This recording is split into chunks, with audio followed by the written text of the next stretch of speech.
everyone had an awesome Monday thus far.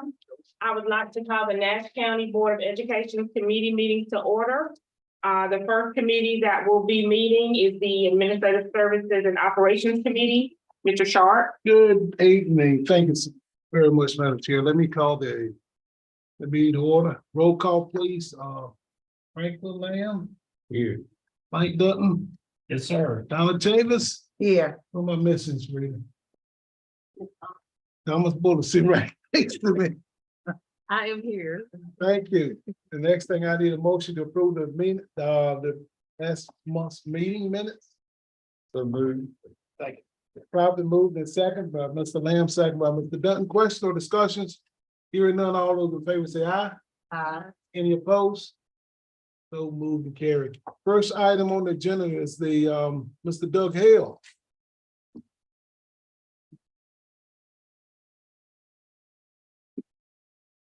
Good afternoon.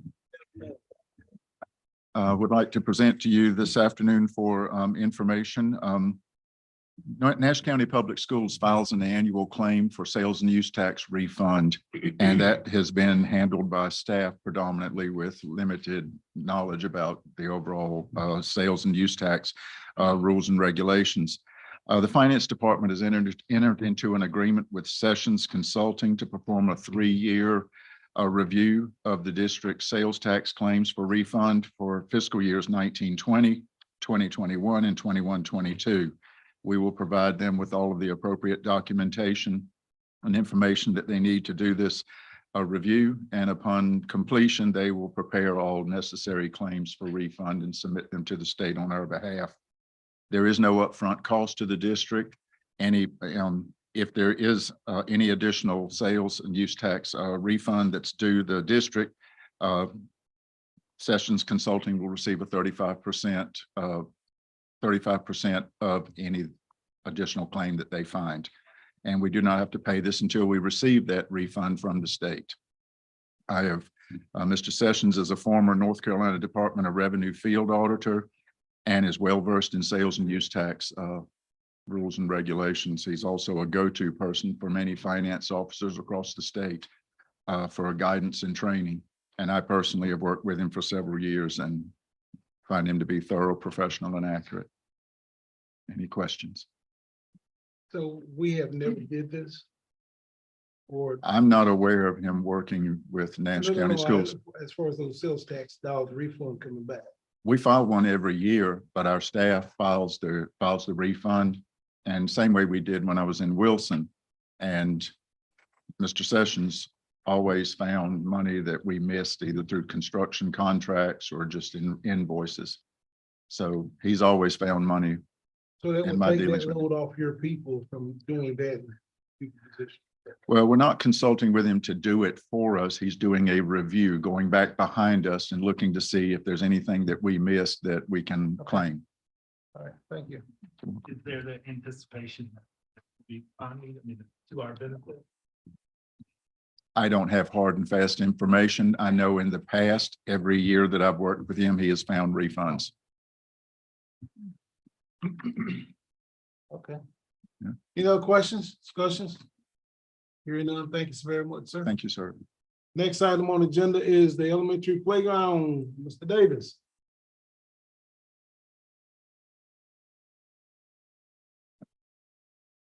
Good afternoon. This item is for information only as well. Spoke with the playground installer. This is Bars. They're the same company who has installed Red Oak Elementaries.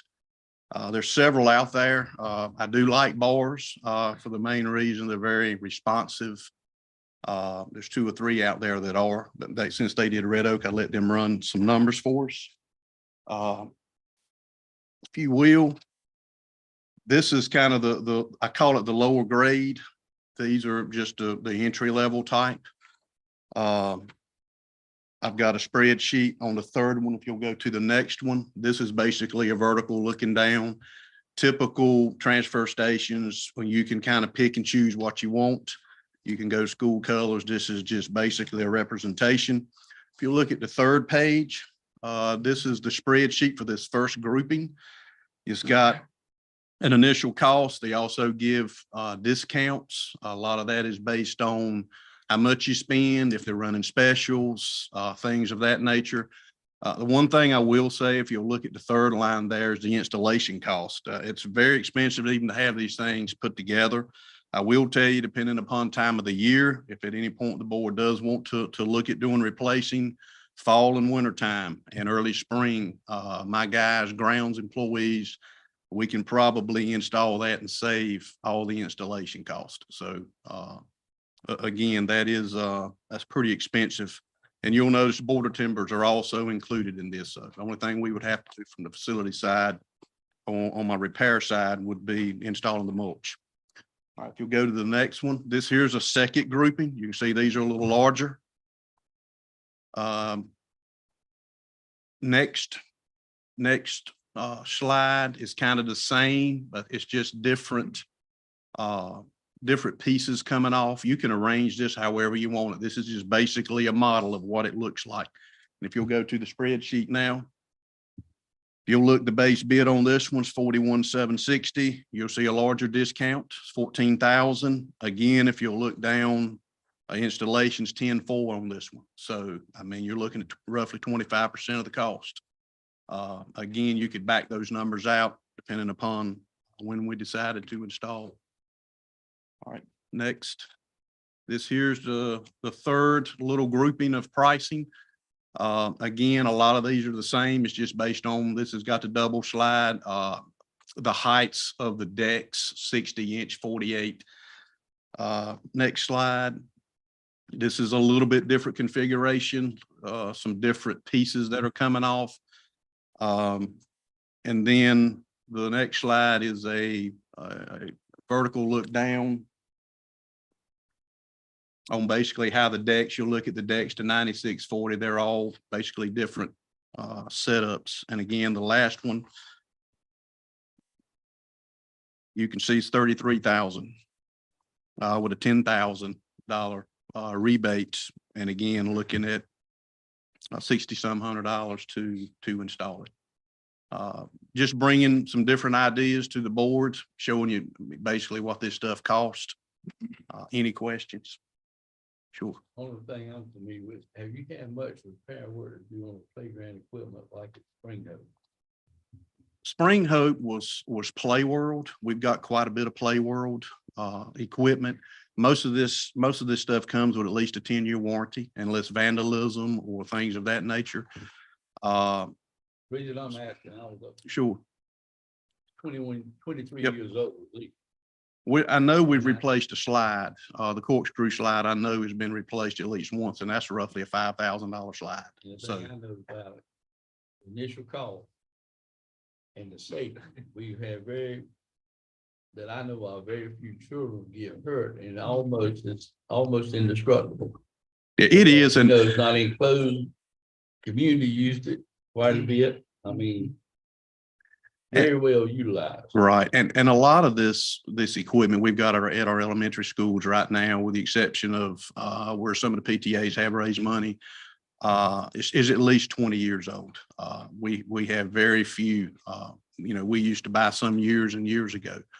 But a lot of that stuff is 20. I think Spring Hopes was put in during construction, and a lot of those are put in. I think Hubbard had a piece that was put in with construction on an addition. I'm not 100% on that, but a lot of times when you're dealing with costs like that, but when you're getting millions to build an addition, you can afford to slide that into construction and absorb that cost.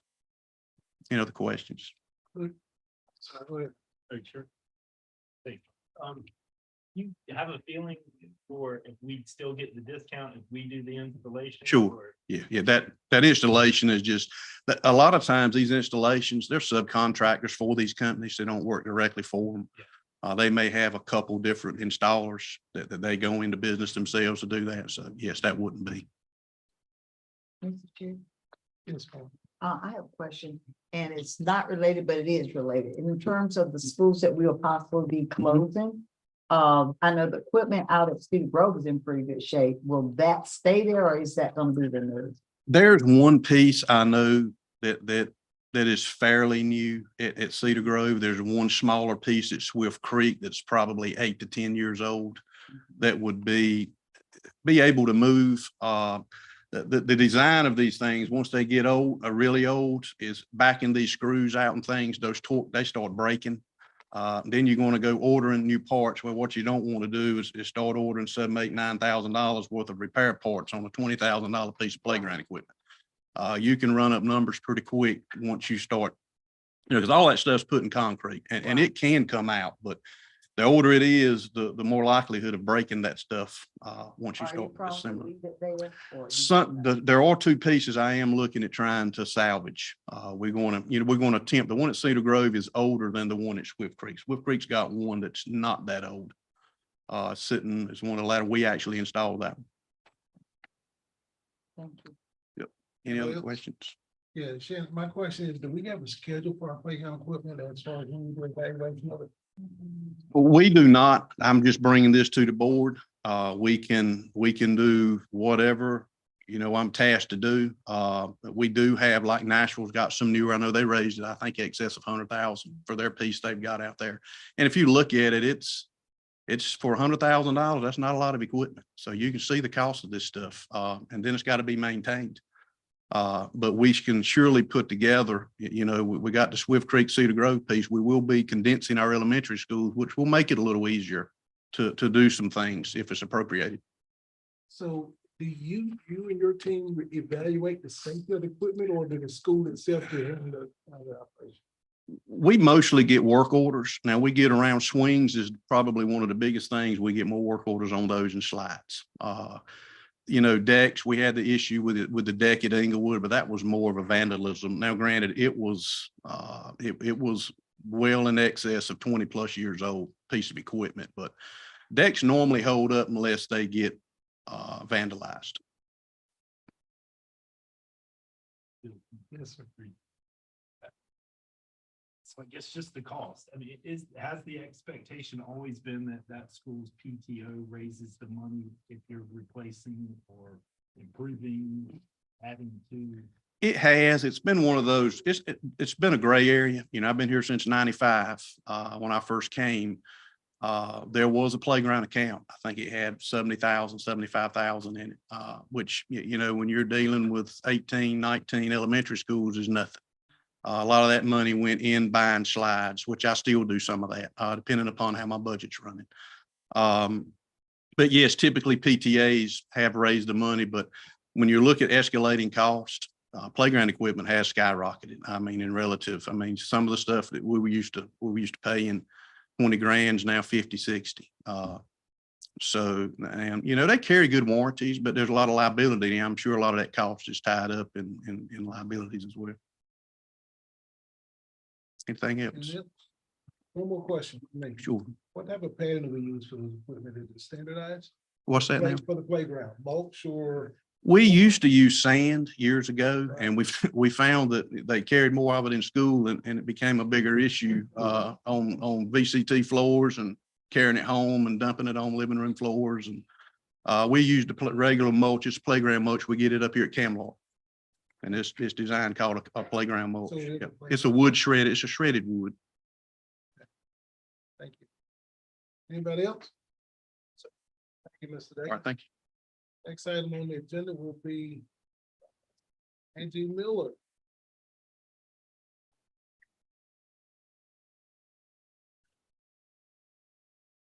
We have Ms. Miller, but we have a substitute.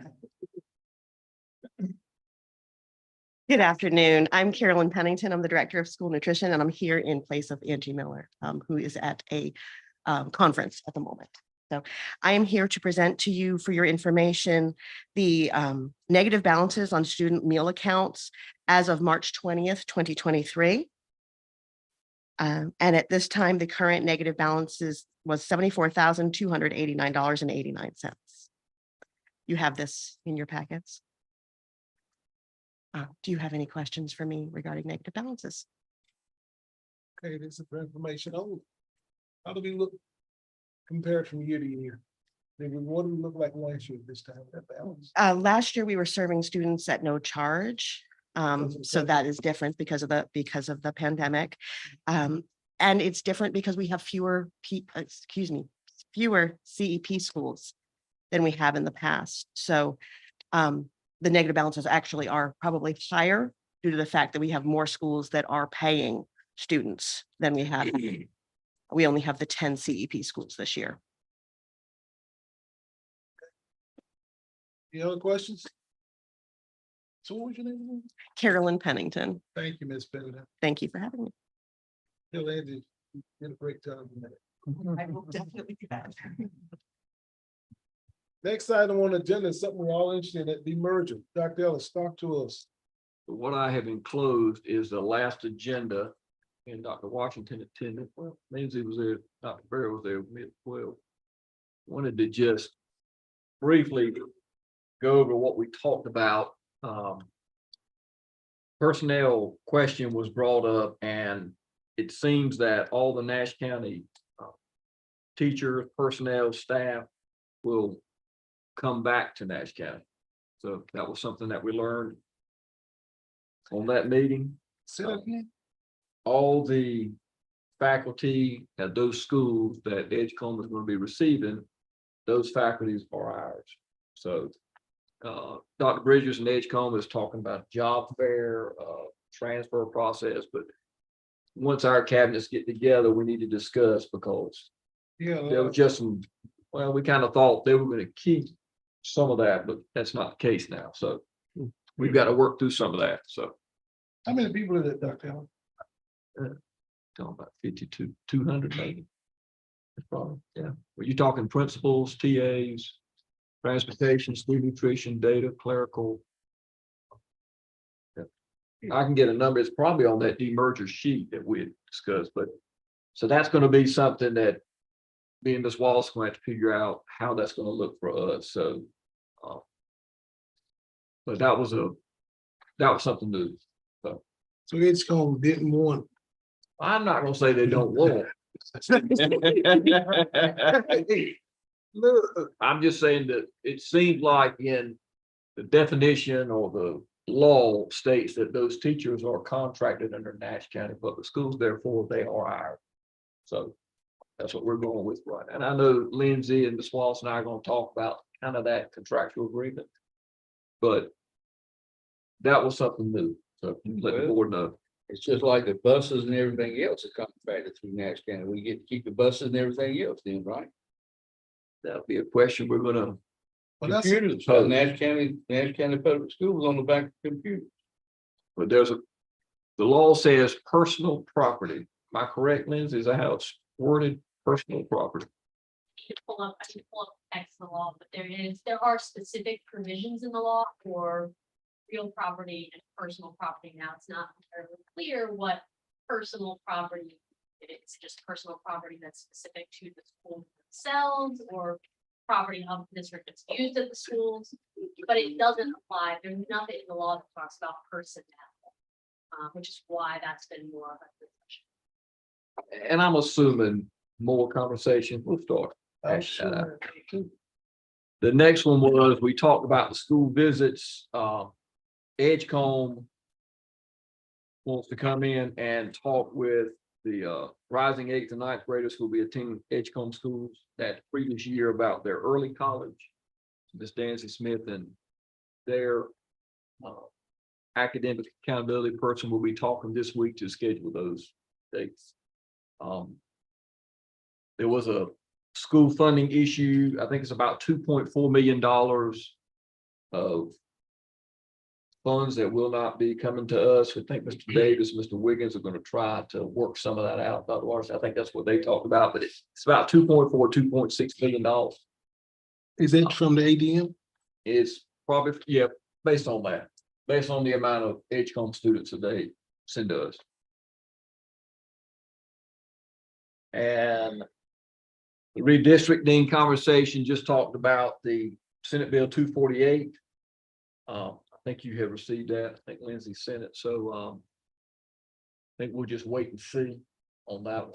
So the legislation doing the redistricting. Okay. Well, how the redistricting is the authority of the school board under normal circumstances. So how can it just be in a bill and we have no say so about it? The two lawyers from both the counties. Washington gets right. Both county lawyers said it should run through the General Assembly. That's why I think our first meeting, then this bill comes out. So that's the interpretation we received from both lawyers on both counties. So And just to try to get the mic forward. To answer your question, I mean, I think the General Assembly can supersede, yeah. The bill has not passed, though. It has been introduced. Did you turn it on? Oh, look at you. Thank you. So the bill hasn't been passed yet. And so I think, I think this is something that I know Dr. Washington wants to have some discussion with you all about is, are there actions that the board might want to take, as that bill works its way through the General Assembly? And that's obviously a discussion that you all would want to have, as a full board. And if there's anything else that you all would want to do sort of in talking with the bill sponsors about the context of the bill. But you're right that normally in most circumstances that redistricting lies with the board, but this would change that. And that's pretty much due to the fact we got two counties. We got two national counties together in the school district. I think that's the purpose. That was why that was. Because two counties are coming together, they separate them. and it, Right. I understand. well, I think Dr. Washington will lead that discussion. But that was basically some good before the. Our next meeting will be May 2nd. And our next cabinet meeting to discuss the version for the 8th. So that's what we're all at now. How do you have that? So I know that we mentioned it before, but I wasn't sure just to follow up with that. Is the plan to do K-8? And then at a year, I've heard that. Was there any mention of how they're going to do that? And if there's any idea in terms of high school, because I think that's one of the biggest.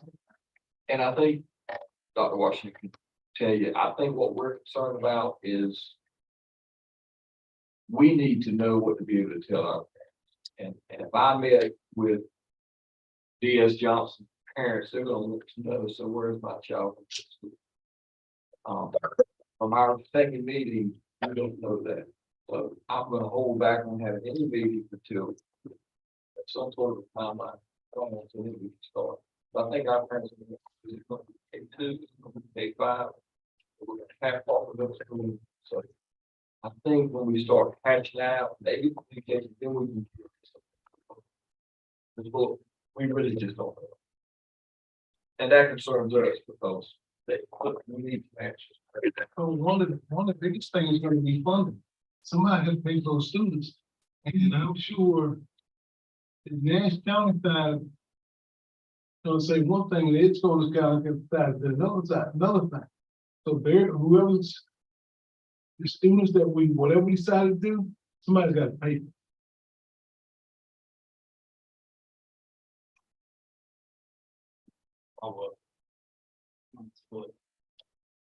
Talk about granting them access to our Nash County Public Schools to. Sending for early college, things like that, that all that would have it.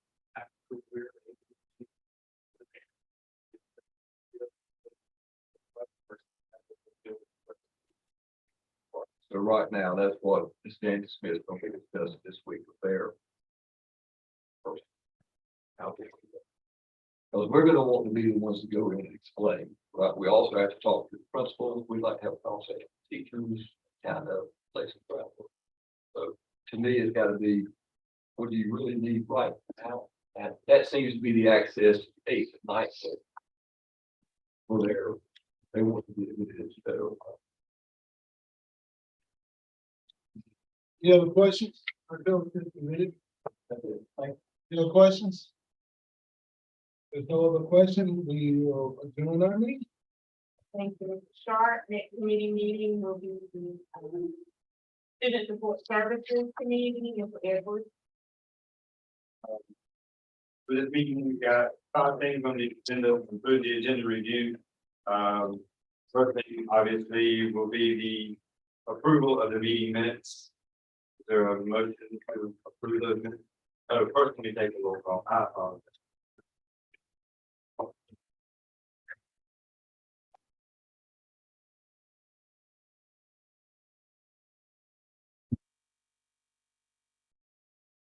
Dr. Taylor.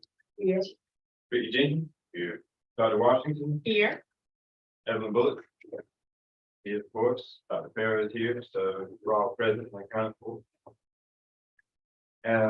Now, approval of the meeting minutes. A motion to approve those minutes. Second. Any questions or comments? I just have one question. Ms. Lindsay, Yes. on the bottom of that one, for last time, it said that I made a motion to adjourn. Is that correct? Can I do that? As chair, Yeah. are you asking as chair? Can you make the motion to adjourn? You should be able to. Just make- You are a committee member. Yep. Yep. Next will be, we're all good, everybody approved. Thank you. We all approve, meeting minutes.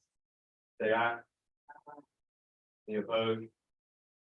Ayes have it. Reader, SEL, mental health, discipline resources. Looks like Mr. Thank you. So good evening, Madam Chair, Dr. Washington, Vice Chair, Mrs. Duncan, and other members of the Board of Education, Dr. Ellis. Today, our presentation will comprise of discipline data and steps that we are taking to respond to the discipline data. I will start by presenting the data, and then Ms. Grant will follow with a presentation on our response to the data. So for this slide, it's our top 3 behavior infractions for the 21-22 and 22-23 school year.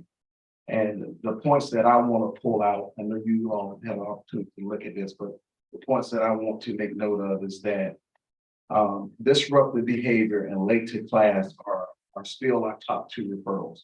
So when you look at the comparison data between the 2 school years, it is disruptive behavior being number 1, late to class being number 2.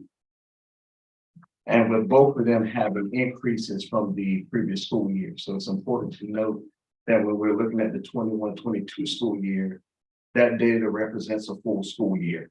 The 22-23 data only represents up until about March 15th, somewhere around that time, March 17th, excuse me. Inappropriate behavior replaced excessive tardies is third on the list.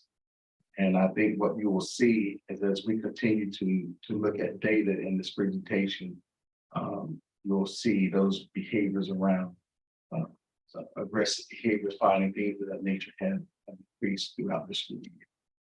If we can move to slide 3, thank you, sir. And slide 3, this is our top interactions for out of school suspension. Again, we're looking at comparison data between the 21-22 school year, 22-23 school year. Again, 21-22 is representing a full school year, and 22-23 is up to March 17th. And the points that I would like to highlight here is that fighting was number 2 last school year, and it has moved up to number 1 this school year.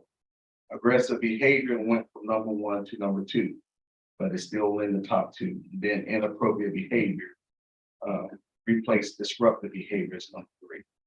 So again, we're seeing that the aggressive physical behavior that increased there. Okay, next slide, thank you, sir. Number 4, slide number 4, we're looking at the number of fights by grade level comparison data. And currently we are approximately 93 fights less than the total number of fights for the 21-22 school year. So we are hoping that we will stay down. But if we look at the average of numbers, it's not looking good. But we're hoping that those numbers will not increase too much. Looking at grades 3 through 5, they were the third highest grade level last year. And if you look at them for this school year as it relates to fighting, our grades 3 through 5 are the highest number of fightings. Middle schools were the highest last year, and they're the second highest this year. And you can see there that the high school has moved to, I think last year, high school. That's number 2. We're going to go to number 5.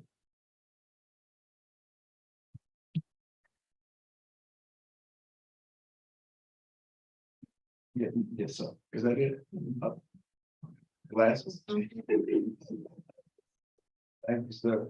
So looking here, finding comparison data by gender for the 21, 22, and 22, 23 school years.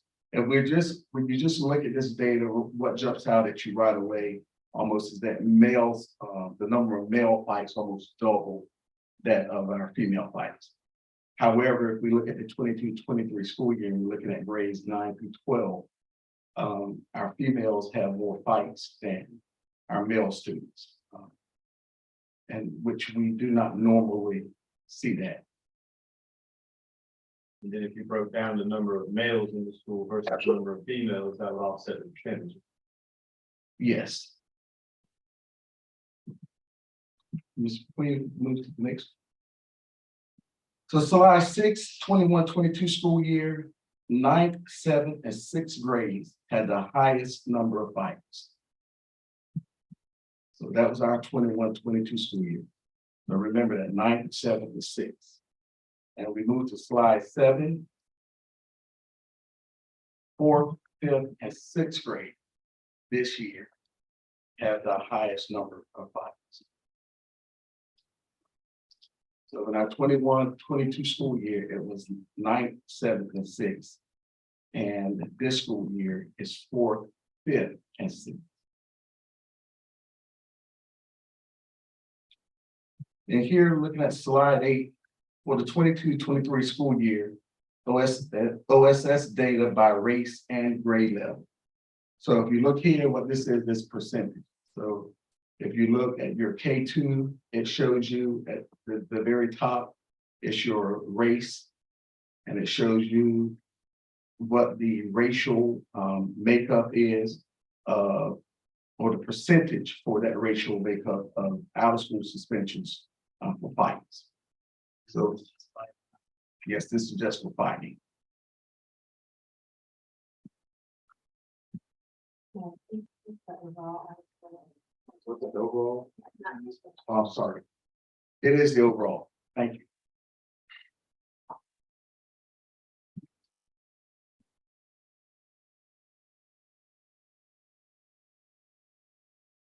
So this is our overall out-of-school suspension data. Okay.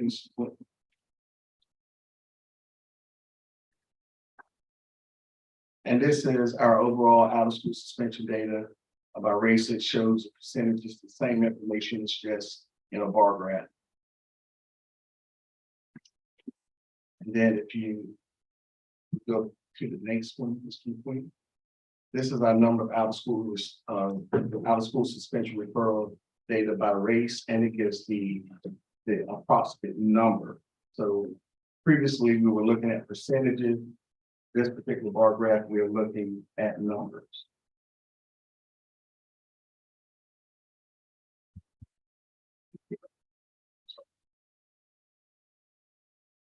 So what immediately jumps out at us, and there's no dance around it, is that African-American students have the highest number of referrals and have the highest number of out-of-school suspensions. And when we look at our racial makeup of our school district, if the state was to come in right now and audit us in terms of discipline, and they're looking for disproportionality. What they're looking at is to see what is the total number of students, or what's the percentage of that population, and then what are your discipline referrals.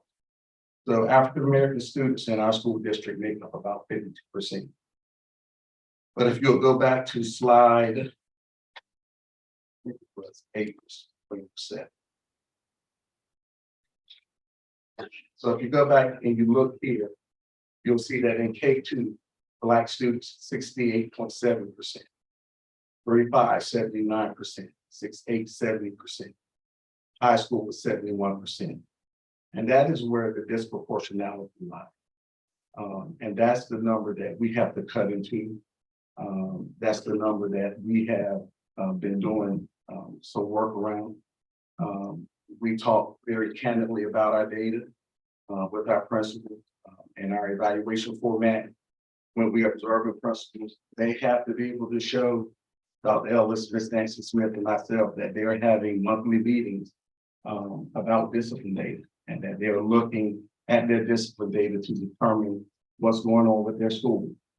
If that is not there, then that's an area that's smart for improvement. Because we know that in order to get better with various situations that are happening, we have to first start with the data.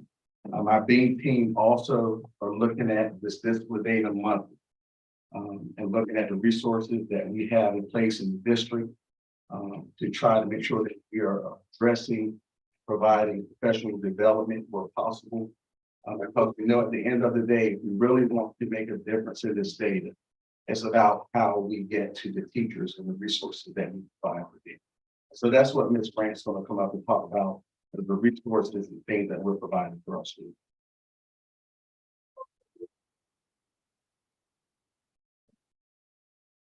Good afternoon, we're maybe in the evening now. But as Dr. Farah said, as we look at our data, as we look at our data and see how can we really respond, it is evident that our kids lack the social emotional skills in order to do school and get along. And we do have our district BEAM team, which really looks at our data. Thank you. We meet monthly. It is a multidisciplinary team, and we do have administrators from all the levels and to AP on our team. And we really focus every month on problem solving the data, utilizing our TIPS model to see where are our gaps and which areas do we not have supports in place, or where do we need to go dig a little deeper into that, especially with looking at that grade span, because I think we were all kind of shocked that it's the grade level that it is where we're seeing the highest percentages there, and our females as well. And then we also oversee our required district mental health action plan, which was discussed. Yeah. And these are the 5 pillars of our mental health action plan that really we do all our work on the BEAM team around. We look at our data evaluation. We always start there because everything has to align with what our data tells us instead of just shooting in the dark. I'm going to kind of go through and hit some of the highlighted areas, but not go through all of them. So within the first one, what we did was when we looked at our office discipline referrals and our educator handbook, which is where our schools go in and input their referral, we noticed that there was inconsistencies with assigned infractions and consequences. For instance, we would have an elementary school child that got caught with vaping that may get 5 out of school that got 5 out of school suspension days, not 5. And then a middle school student that got caught with vaping that got 3 in-school suspension days. And it was that we just didn't have the consistency there. So we really dug deeper into our what do we currently have, and looked at our code of conduct and implemented our discipline matrix. And I believe that Dr. Farah has already shared that with you. But this is just our code of conduct that we had at first. And we still have this, and it is definitely a work in progress. But what we found was, after talking with the administrators, was it's very cumbersome, it's very hard to read, and it still didn't provide us with those with the consistency that we needed in terms of the consequences. So that's when our team worked really hard and came up with a discipline matrix. You go on to the next one. This just gives you examples. So for instance, now, if we have a child with insubordination in the middle, this is the elementary school, their first offense, it is 1 day of ISS. Their second offense, 2 out of school suspensions, and third, And then the third offense will be 3 out-of-school suspension days.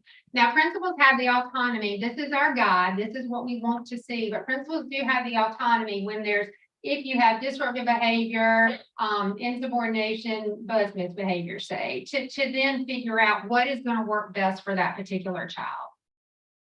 Going to the next one. This is just more examples. And they're ranked kind of by our level 1s, 2s, 3s, and 4s. So our 4s are the mandatory ones reporting that we have to report out to DPI. So for instance, when we really looked at fighting, these are our discipline matrix specific to fighting for K2, 3, 5. So you will see, on the first offense for K2, the first offense is the out-of-school suspension day 1, 3, 5, it's 3, and so forth. Keep going to the next. And then 6 to 8. We had a lot of discussions with the administrators around this one during the summer leadership, but it is an automatic. First offense is 10 days, second offense is 10 with a possible recommendation for alternative placement or long-term, and then the third being the same. One of the things that you'll see in the next couple of slides is we had some principals ask, would we reinstate the HOPE program for children who are fighting? Because we really felt like, and after some discussions we had with the dean team and with Dr. Farrow, that we didn't want to use the HOPE program for fighting, especially having 2 there at the same time when they were both in the fight together. So we did do a principal survey, and if you'll just flip through, because a lot of those are the questions. But in the final outcome of the survey is the secondary principals do want us to reinstate HOPE for I believe it's second or third offense fighting. First offense. That's what I thought, but it says first offense, because he's been very adamant about us not looking at the HOPE program for fighting. And we don't see as high numbers in our secondary schools for fighting as we're seeing with our elementary school. So we will be at our next meeting discussing reinstating the HOPE program specific for the area. The other thing we did is we have been very fortunate. We have got a wonderful team who has participated in our district instructional walkthroughs to really gather some behavior and emotional data. So we're seeing the data in the office referrals and the outcomes of those referrals, what really is going on in the classrooms, which was really eye-opening and key to us. So what we saw we needed was some clearly defined interventions and some need for some professional development. So we looked over at the 2 other pillars from our BEAM team is prevention and stakeholder support. So in the next slide, you'll see this is professional development that we have put in. So our core is what we offer for all of our staff, and our supplemental is what we offer for staff, especially like say our North Carolina CDI training. It's our de-escalation intervention training. It's specific for any staff who may be working with students who the need may arise to do some nonviolent crisis intervention with. And then we do mentor training with that. So we do offer an array of professional development for our staff.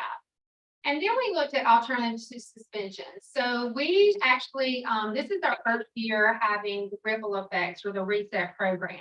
And these are for our elementary school students. And so we started this mid-year. Jeannie, was it like December? October. Okay, so Jeannie helps oversee this program. And we started this in October so that we would have a place. Our elementary principals were asking, is there something we can do so that our students in lieu of suspension could go to a place like HOPE? So you heard us talk about the HOPE program, which is for our secondary students, and then Evening Academy is our afternoon program that we offer from 3 to 6. This is just the alternative to suspension data for you to see. This is the 21-22 data, which was not used as highly as as much as we had wanted to for that. And then our alternative suspension program, you keep going. This is just showing you the data and that it is being used. Jeannie constantly watches our numbers and checks them with principals and says, hey, you've had this many out-of-school suspension days. Let's look at what's going on, especially in our elementary school. So within our current school level programs that we have, to not only respond to an out-of-school suspension, but to hopefully put in some social emotional curriculum and some supports for students. We do implement within our high schools. We have School Connect and Be Calm, which are both curriculums that improve high school students' SEL and academic skills. We have Check and Connect, which is a 2-year mentoring program that we are piloting at Rocky Mount High School and Rocky Mount Middle School. And then, of course, you have heard, talk about the village. Ms. Howard, thank you. I'm talking about the village. For our middle school students on the next slide, we do implement Second Steps, which is an SEL program. We're also implementing a new program, which is Real Talk for 612 at Rocky Mount Middle School, and then at Tar River Academy 912, which we have our Project Aware grant and our PRC 29 grant. We have a psychologist coming in outside facilitating sessions with our males. And then we have small group intervention with that. And then, of course, our counselors are working on SEL lessons as well. And our elementary schools, we also have Second Steps, we have our small group interventions, and we also have classroom guidance lessons that the teachers embed within their academic skills in their lessons. Okay. The other thing we started this year is we wanted all of I just had this vision to have all of our specialized instructional support personnel, our nurses, counselors, psychologists, and our social workers to all come together at the table. We did this last year at the district level and found it to be very effective. So if you'll go to the next slide, this is where we look at the data monthly for individual students and say, here are our students who are having issues. They've had multiple discipline on their academic data, and we rank them. And then we have it tiered to where it comes up with us in red, yellow, green, which these are the students we need to do something. If we know this about this particular child, what are we putting in place for this child? Instead of just having them come back to the environment, come back to that environment.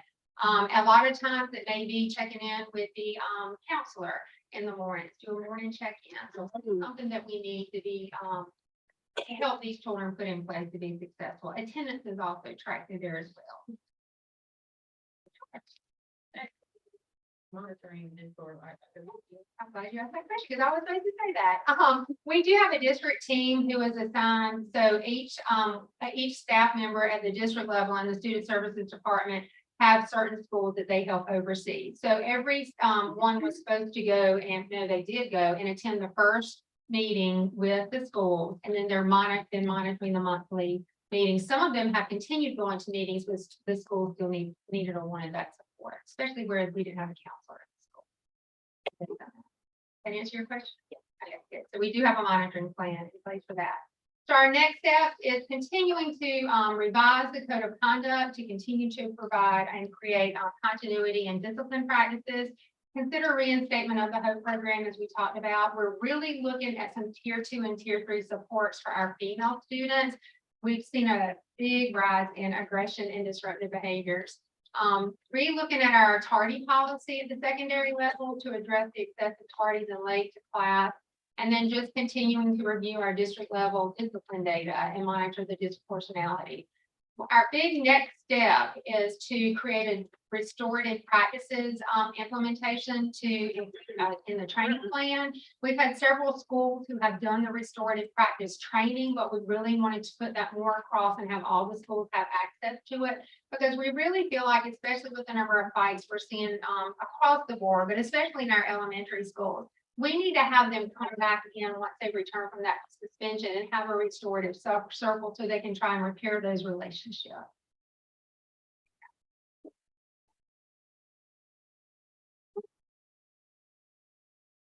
One of the things I would like to say before we jump into the question there, we have worked really hard in this district to try and approach discipline from the perspective of what is it that our students need. We have tried, we've worked to move past this ideal to thought that children are just bad. Children are coming to school from some tough environment. Some are coming to school from some good environments as it appears, but there are things happening that we don't see. And so it's all converging at the school level. 9 times out of 10, when discipline situations are happening, there are things that come from home. So one of the things that restorative practice would give us is an opportunity for teachers to try and figure out where students are before they even get started with their day. To intervene so that something that started at home that morning or came from home that night before doesn't end up showing up in the classroom and growing up. Our students, there's some mental health issues that play in this as well. So students aren't just coming to school and they're just bad. There are some real things happening in environments in home to them where people don't know. We just had a gentleman come to speak to our principals, I think it was last week, the week before last, who talked about child pornography and porn and the impact that it has on students. And families are not aware that as early as 10 years of age, children are involved in watching porn seven times a day. And that impact on a child's brain is just like that child taking heroin. And so there are a lot of things that schools fight. And the best way we can help our teachers is by giving them the tools like restorative practices, some of the other professional development that we've invested in, putting these resources in places to help our teachers, because often our teachers, I mean, they haven't been faced with this before. And when you're sitting in some of our classrooms that have 30, 35 kids in it, you might have 10 to 15 that's having some issues. It's easy to just slide someone out who's being a behavior problem and you really don't know what the issues are. So that is not to make any excuse for the data that we've shown you. What that is to say is that we realize that we have a problem. We realize that we have work that needs to be done. And I believe that we have the team who's willing to do the work, and that as we continue to work with our principals and our teachers, that this data will improve. Any questions?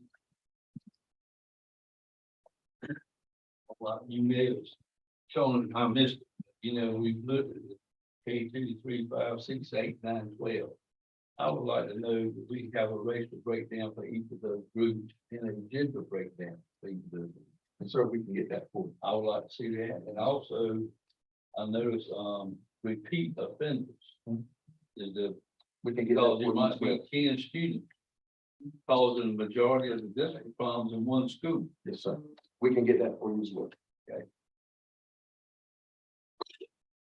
Any other questions?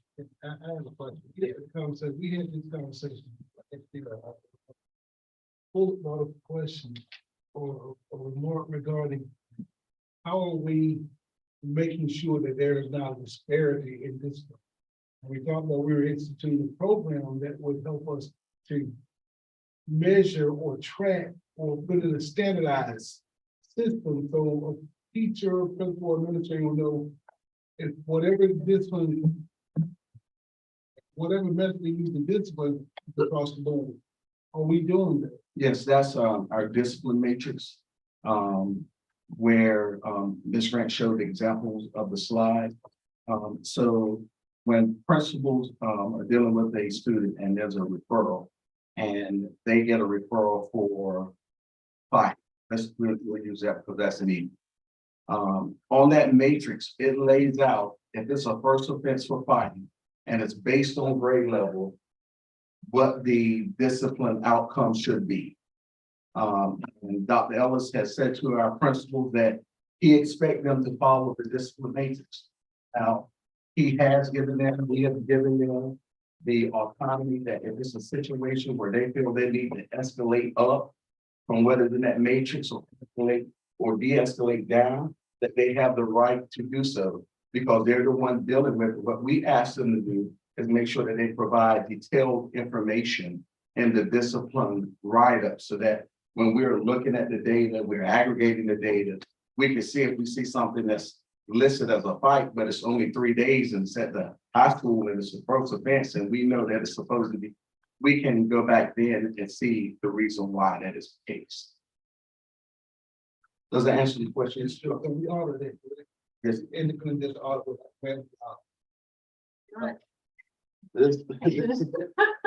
And there's about 4 more of it on a monthly basis. who are looking at that, and Dr. Ellis. Real-time data. All I have to do is go on my computer and I can see real-time suspension, school, and use it all.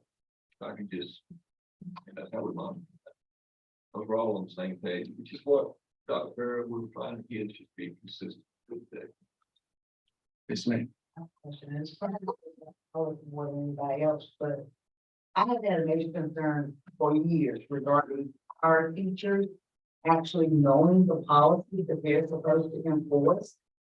Over the years, I cannot tell you how many parents have said, I told my children don't fight.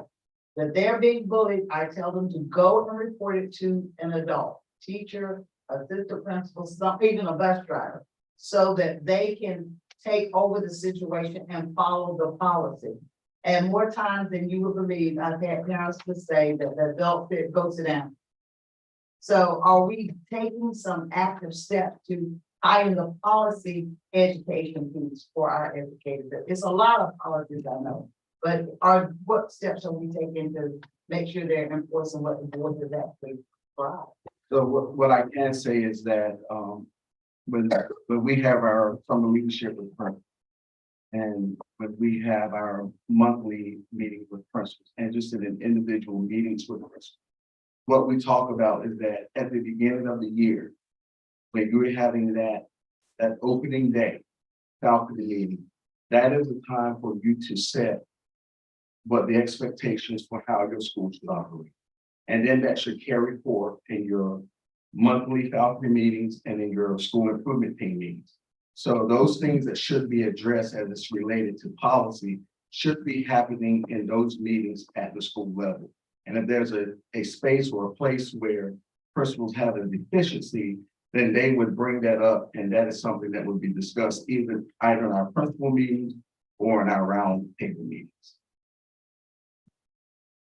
Now, I don't know if I answered your question, but In the sense of how it looks on paper, but in the real world, sometimes I know they have tons of things they have to deal with. It's something that educators have to deal with that you just have no idea unless you actually in their shoes. But then I know it's one more thing to add on their plate. At the same time, they are the ones that are representing the board for what we are voting on as our policy.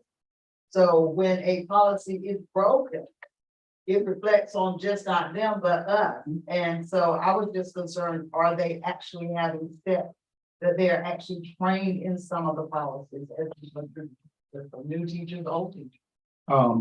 I can speak again to the principal, because our expectation is that information flows from us to the principals to their staff. And just I think it was 3-4 weeks ago, Ms. Wallace, when we had our lawyers come in and they did a session with our principals on third shift.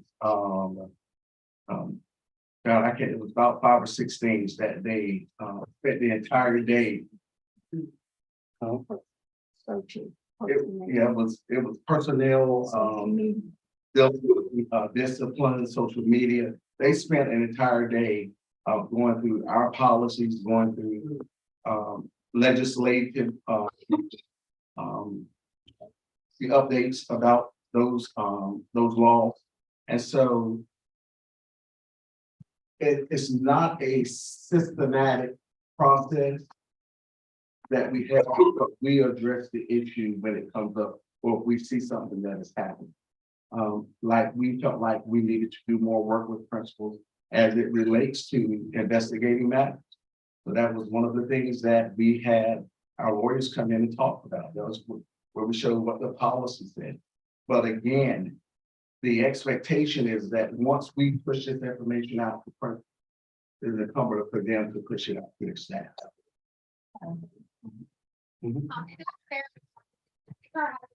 To do people orientation, and we present the discipline policies as well to them, because you're right, it scares them to death when we go talk to them about it. But we do go over the discipline policies when we meet with the new teacher.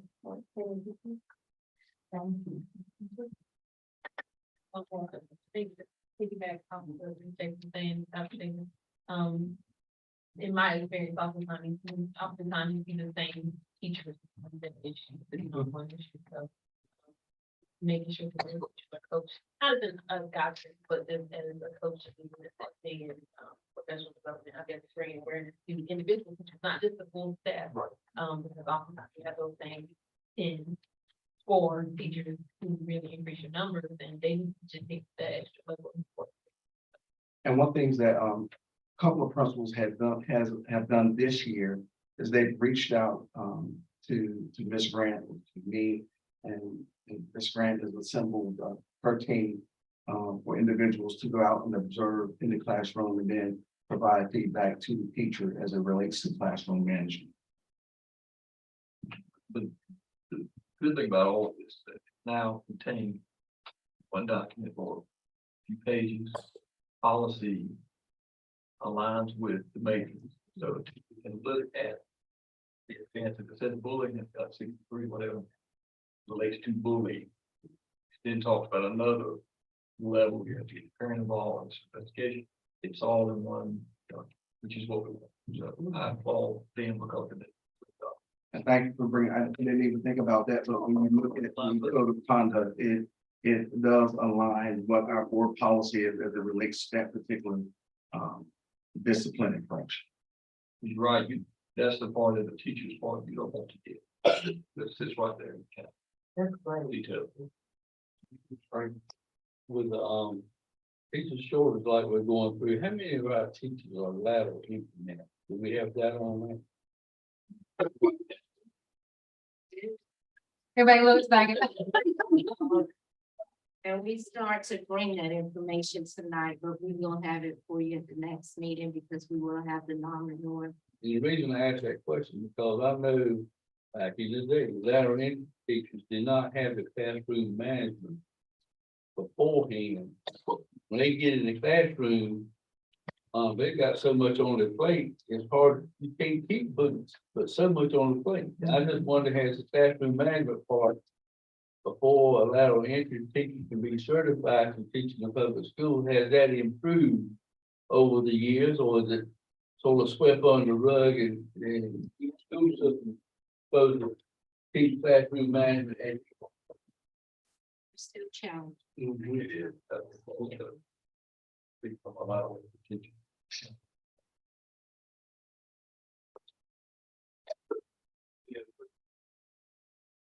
Got one. Okay.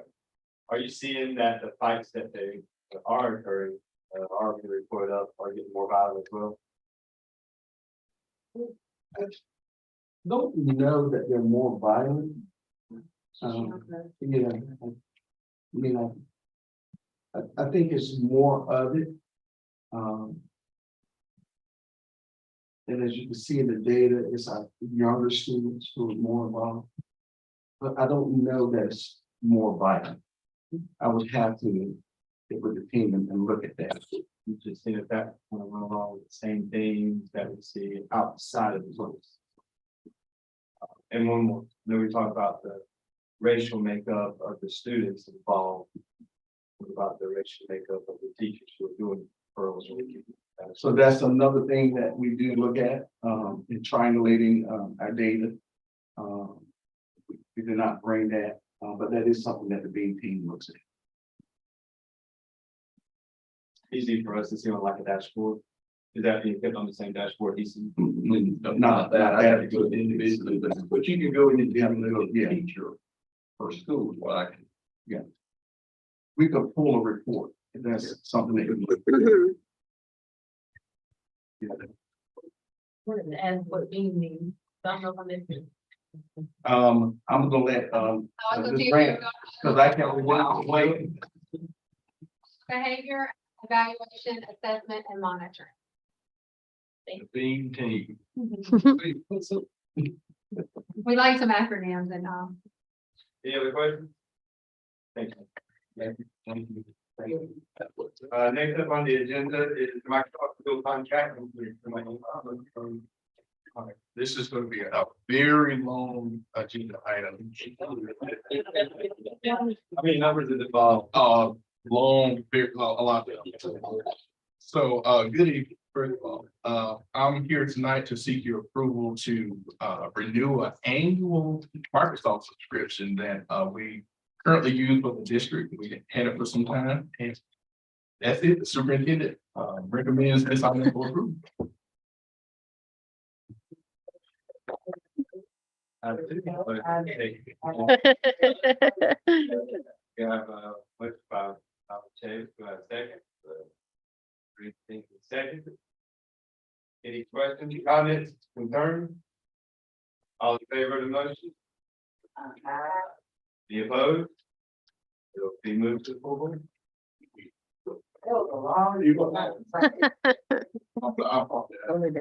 And at this time, looks like we can adjourn from this meeting. Thank you, Mr. Edwards. Our final committee is the Academic Services and Accountability Committee. Evening, I'd like to call the Academic and Accountability Committee to order. Start with the roll call. Mr. Bissett. I'm here. Mr. Gray, Here. Mr. Lamb. Here. Dr. Washington here, and I am here.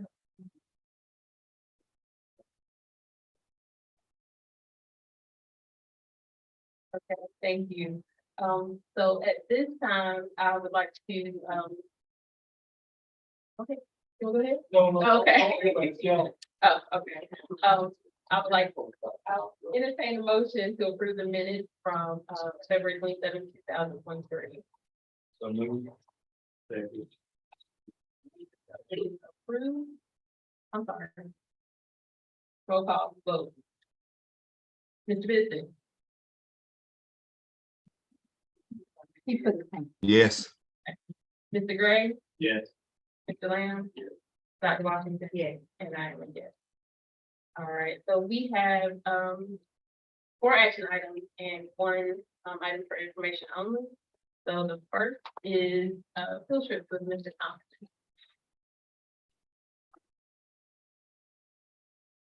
Good evening.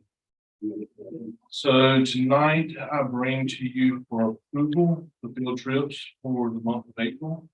We have 4 field trips, 3 overnight and 1 out of state. Any questions? Question, there's one there that, and I can't get in the system, I forgot to.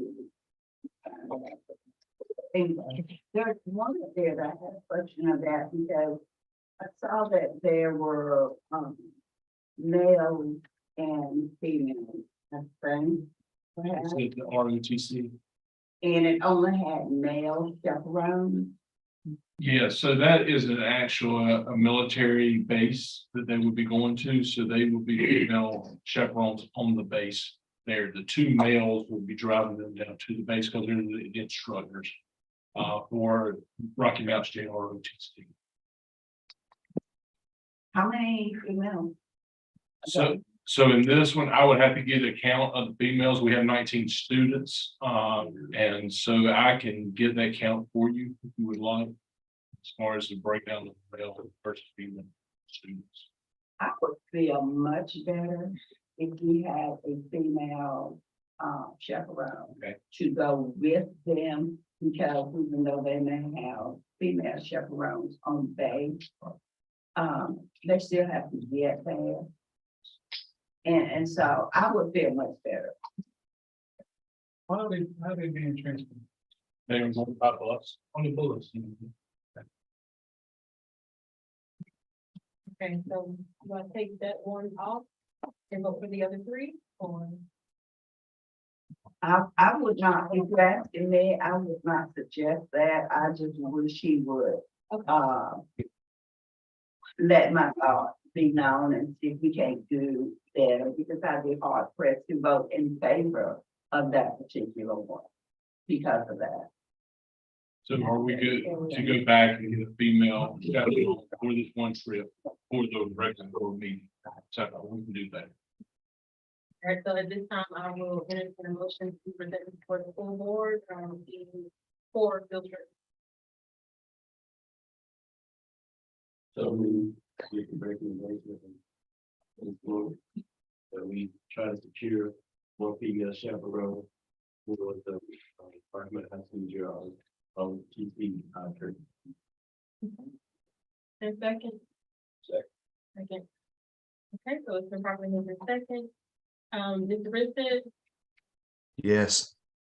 Mr. Gray, Yeah. Mr. Lamb, Yeah. Dr. Washington. Yeah. Okay, and I have a yes. Okay, so it is approved. The next item, action item is special research. No, actually, the information from them. Oh, that one, according to the board policy, the superintendent recommends. So we've had the superintendent has approved 2 requests for research this month. One is Altimos, who is a doctoral candidate from North Carolina State, who's working on teacher perceptions on the ability to manage classroom behaviors and openness to receive instructional support. And that data will be collected through an online survey for principals. And then Brian Johnson, who's a doctoral student from Gardner-Webb, is working on his dissertation on meeting mental health needs of students, evaluating principal preparedness and perception. That one is also a survey of high school principals. And remember that we know that the principal's time is limited. And so it is at principal's discretion as to whether Dr. Ellis approves. I inform you guys, and then once we let the principals know, it's up to them whether or not they think they have time to. Any questions? Okay, and this is the other side as well, so calendar, I do. So we will be talking about, if you can believe this, we are talking about calendars for the 24, 25, 25, 26 school year.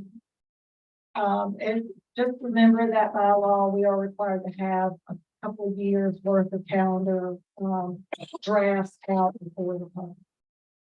So the first thing we're going to do is just talk about the calendar committee, the calendar law, and those kinds of things. There we go. This year's calendar committee included elementary principal, assistant principal, middle and high principal, assistant principal, the North Carolina Teacher of the Year, and some central office staff who have direct input, like Angie Miller. She always brings really good input for the athletic side, kind of bringing that high school perspective, those kinds of things. I also invited Ms. Bullock this time to attend one of our meetings. She had some really good questions, and so I wanted her to just hear our conversation, how the committee worked. And That committee, can I stop you just for a minute? yes, ma'am. I did go to the meeting and it was good. I think we all should actually be involved in that because there are so many rules Which I'm that getting. have got to be followed. And so when I was at the meeting and I'm wondering if you've got first semester with X amount of days, but then you got second semester with all these many more days, is it fair to the kids in the first semester to be short those days of instruction? And with all the rules that they have to follow, I realize that we have to make a decision. We either divide the calendar days equal, and then exams follow after Christmas, or we keep the semesters unbalanced and let the kids take their exams before Christmas. And that's a dilemma for me. And I thought we had some pretty, not to interrupt, but I'm finished. I thought we had some really, I thought we had some really good conversation and debate within the committee, because one of the things that I told the committee when I on the invite was come ready to advocate but willing to compromise. Because each group comes in with their own, like I'm elementary, I have this elementary set of guidelines I want us to fit by, right? Middle, I come with a different one, if I'm high. But I really thought this is one of the better committees I've ever facilitated for calendar. I will say that. They did a great job of stating their case, but then at the same time, there were compromises when they needed. So I thought it was a really good. So I do want to just take that opportunity to, these are the references for the calendar law, session law 2020-3, which is Senate Bill 704. And here's another, the 2012, which was the original calendar law. The 704 is the revision to that. And so not to spend a lot of time on this, but just straight from the law, I want to just go over what the requirements are. They tell us what day we can start, what day we have to stop, right? We can start no earlier than the Monday closest to August 26th and end no later than the Friday closest to June 11th. There are no educational waivers. I think, I've been here about 107 years, so I'm probably doing calendars, about 90 of those. And the one thing I always hear is, why don't we just get a waiver? There are no waivers. That's why. So there are some legislative actions out there, but if you've heard what Bill Berger says, they don't carry a lot of weight, but there are no waivers. There is a weather waiver, but with the weather waiver, say that 3 times fast, the legislature tells the school districts to qualify, not the other way around. So there's basically no waiver. So we're putting those waivers are out on the western part of the state. They're all in the western part. They're all weather So related. there is a waiver, but it's specified waiver. There's a weather waiver, Right, but there is no general. right, but there's a waiver. There's a waiver. There's a weather waiver. There's no general waiver for calendars. You can't just say, oh, I want to start earlier and submit a waiver for that. Back in the day, there was about a 2-year period where you could do that, and then the attorneys got involved and it all stopped, right? So, but the issue with the weather waiver is that the legislature tells the school systems who qualifies, not the other way. It has to cover 9 calendar months. It has to be 185 days or the 1025 instructional hours, which is the calendar we use. At least 9 teacher work days, 2 teacher work days where teachers can take accumulated vacation leave. We generally call those optional work days. 10 annual vacation days, and these have to be the same legal holidays that the state personnel commission sets. So there is each year, or actually years out, same kind of thing. They usually say 2 to 3 years out because they know we're working on calendars too. The state personnel commission releases a list of the holidays, the state holidays, and what days they fall on. I give actually a copy of that in here. No school on Sunday, and the only mandated holiday that schools have to be off is Veterans Day. You got questions about that before I move forward? So these are the types of calendars. I'm not going to spend a lot of time with this, other than if you think like a Wake County, for example, that has like 107 calendars. They do the a year-round, multi-track, multi-session calendar. Personal example, the school that my grandchildren are in runs 4 concurrent calendars. Within the principal of that building told me that I think she only has maybe 3 days a year when she is employed that she does not have to do anything with it, because they are working 4 concurrent calendars. But it is, you can get super complicated, but you can see the majority districts do a traditional calendar or a year round, which is 9 on, 9, 3 off, that kind of thing. You cannot do a modified unless you were doing modified in 2002, 2003, 2000. These are the weather related waivers. Like I was saying, There's general statute around that, and then these are the ones that are eligible, like for 23, 24. Like Mr. Shaw said, all of these tend to be in the western part of the state. They have to miss 8 or more instructional days during 4 of the last 10 years. And then so there's this rolling list with the algorithm of identifying people. This is the state holidays. These are the ones that are required. I'm not going to go over those with you, but then you'll see the number of days that are required to fit into that calendar. These are just some examples of that state personnel office list that I was telling you about. It actually tells you like what day of the week the calendar, this holiday has to fall on the calendar. As you can see, this box is tight. It is a very tight box. And then these are the general questions that we get from an FAQ straight from the state. Can local boards request a waiver from the state for the educational waivers for 185 days or the 1025 hours? And the answer is no, because the general statute does not give the authority to waive instructional days. Does a state of emergency issued by the governor allow days to change?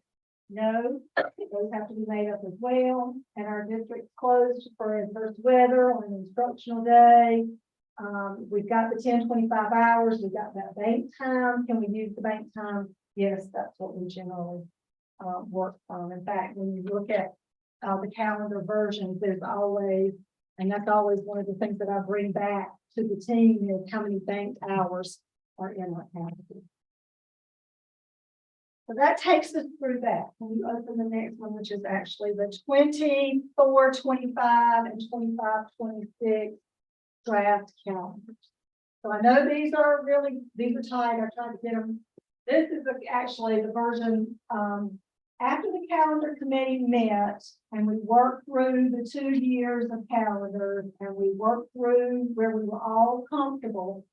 We sent a survey out. It went to community members and we put it on social media. We put it on the web pages. So we sent out a survey just saying, these are the draft calendars. Give us your feedback. And one of the things I did was we kept that whole list of rules that you just saw in the survey. So everybody kind of know where we were working. And we just asked, what feedback can you give us?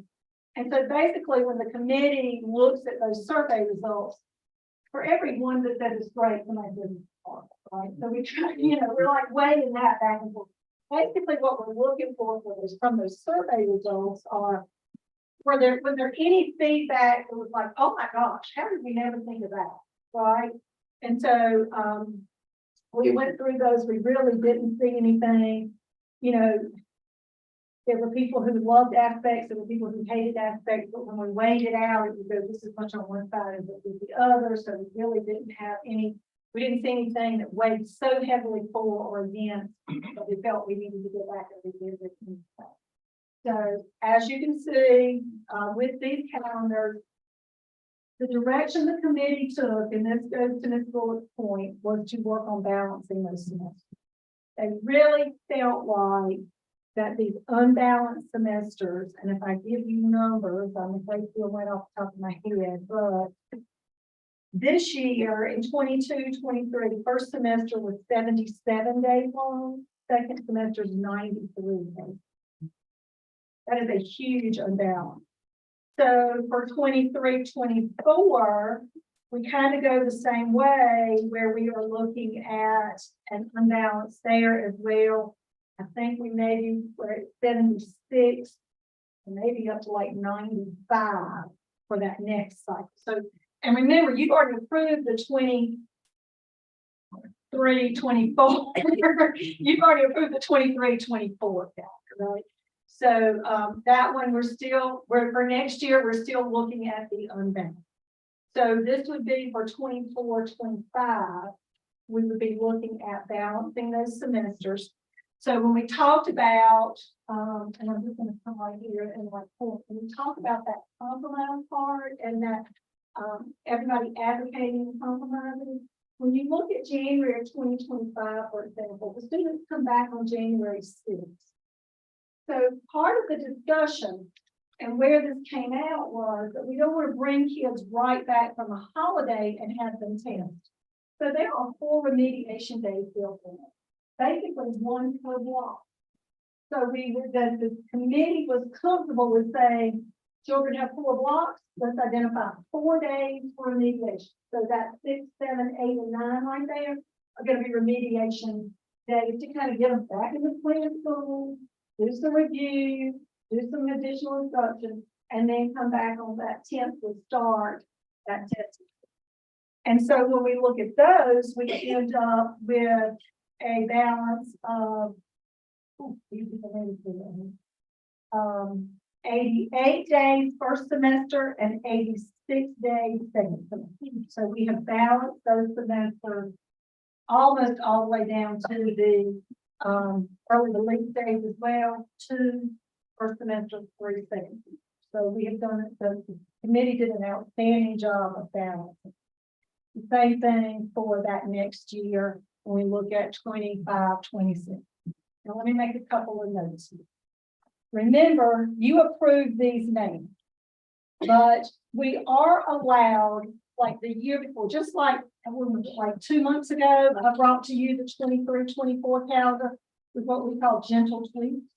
And I think what we did was we moved a couple of work days because now we had a vision that we needed to do weather training that we didn't even know was going to exist when we created these calendars back all those years ago.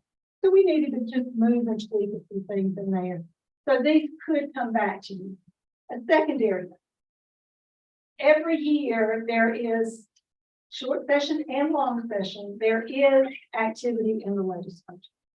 Were there to be an override of that Senate Bill 704 that would totally revisit and revise that box that we just talked about, these would go out the window and we would start all over with that process following the law.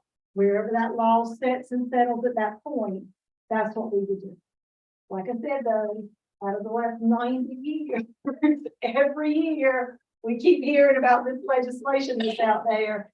And in this time frame, since 2012, nothing has changed. There's action for it to change, but it just, I think one of the things we talked about, Ms. Bullock, was that powerful lobby. There's a powerful lobby somewhere that is overseeing this calendar law, and our best action is going to be to communicate that piece. I'm going to take a word out of Ms. Bullock's mouth. We want to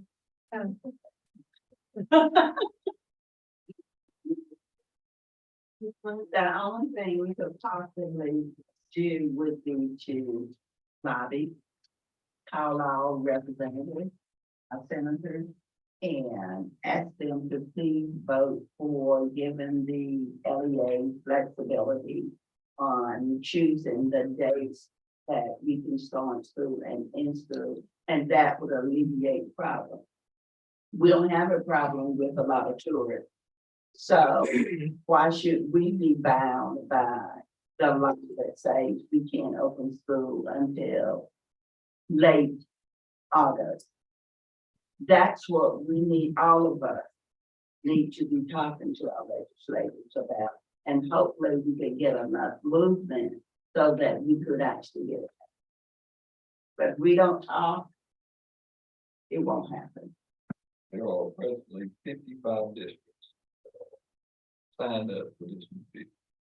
So what happened? So It's actually right Maybe at half so. of the 110.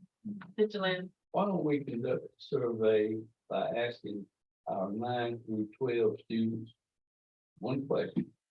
You want it down before Christmas or after Christmas? Let them be a part of the survey. I don't disagree with that, but here's the thing that bothers me about this county. If you want to give me a county, give me a city house county. Now I'll run everything because you'll have high schools go back in session. It'll be aligned with community college. You've got over 400 or 500 kids taking CCP. They will all start together. My issue with asking 9th through 12th grade, and I'll say the same thing to high school principals. This doesn't have to. You've got 4 schools that'll dictate this whole calendar. City High and early college are already done, they're on the calendar that I would love. I'm just concerned that we are shorting kids 17, 20 days a semester when we have started promotion staff. I agree, as a high school principal, I wanted to finish. My only concern is that calendar's not about me. I just want to make sure we give these kids first semester the same amount of days. That's all I'm asking. If I can and you want to be doing, then that's fine. But that's the whole part for me in this. Oh, we could run second semester for the test today. You maybe could. That's a scheduling, Nightmare, but it could be done. That, and not to interrupt, but that has been part of the conversation about going maybe before court could go to a year-long course, and then you'd only test them in June anyway, right? So that would help, but that's the glory of looking at this now, because if you want to do that, you've got next year as a planning and implementation year, because next year, remember, is exactly the same as this year. And say 9 through 12, yeah, shorter days help determine your promotion standard. But 9 through 12, graduation. but if they don't pass those promotion standards, my concern is they're not going to graduate. That's what we're asking them to pass these tests. That's the only thing I worry about. And when you add it up, you're right. I don't like either of the counts. I wish we could have the alternative that have an account. But I feel like you're shorting kids and, you know, But we never asked you that I know of. I don't think we've ever had a survey where we have to keep it with count. I mean, they like this in before. And to that, there are a lot of things they don't want versus what is going to be best. And as a teacher who always, you want to have 15 the students, but what is going to work best for them and for us making sure that we're in compliance and we're doing all the things. There are a lot of things that I think we should ascertain, but this may be something that we can say, hey, we can take this into consideration, but it goes so much deeper than just what's your preference, because we have to think about it. And I'm as a lateral history teacher, since I was getting on my toes today. I prefer the section at the end of the semester, but I also understand, the shorter days, and that had a big effect. Like, I think of teaching world history. I needed all 90, I needed 200 days to teach that class. But that one day is not gonna help out Christmas. Get students up. It's not. However, it'll give us the opportunity to have 15 more days on the other end. I mean, I think that just makes sense. And when we first talked about talking to Sandy Smith, and we just kind of hashed out what that looks like. I know literally what it looks like, but to have those 12 or 13 math, I don't do that. On that work end, I prefer to have it on the front end, so that I can, work through it on the back end. So, any other questions? Yes, ma'am. Yes. So I got a few. The first one, we ran down this rabbit trail. We actually did the system. We did the pruning, we did the vacuum, now we're coming back again. And sometimes you get tired of chasing yourself, run around in circles. So we talked about the survey.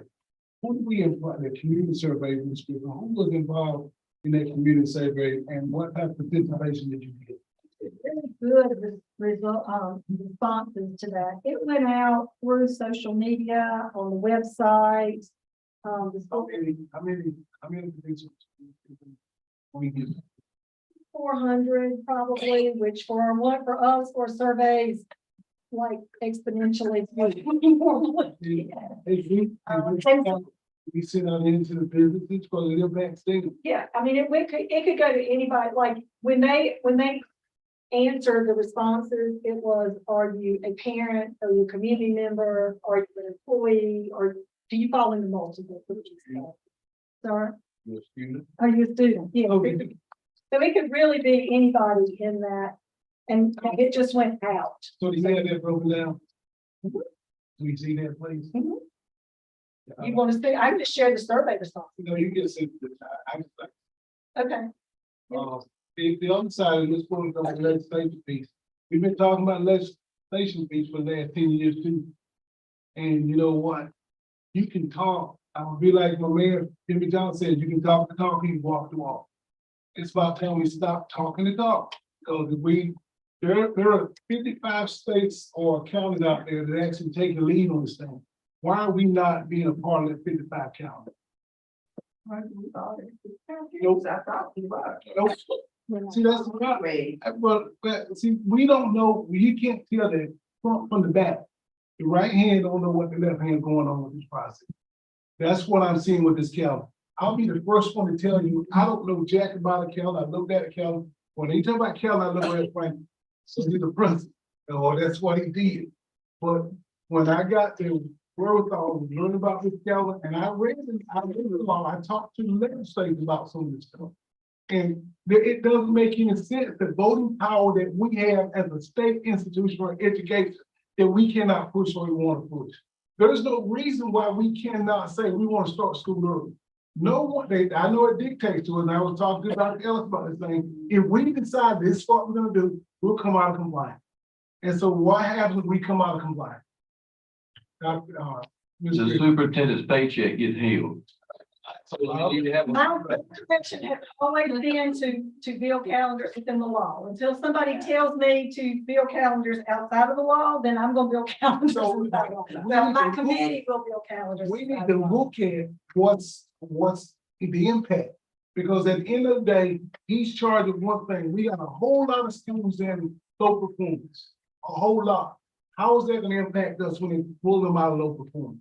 That's what my concern is. We can talk about the calendar we're doing in place. We can talk about 188 days or whatever days at the end. To me, that's irrelevant. I wanna know how it's gonna pull you out of low performance.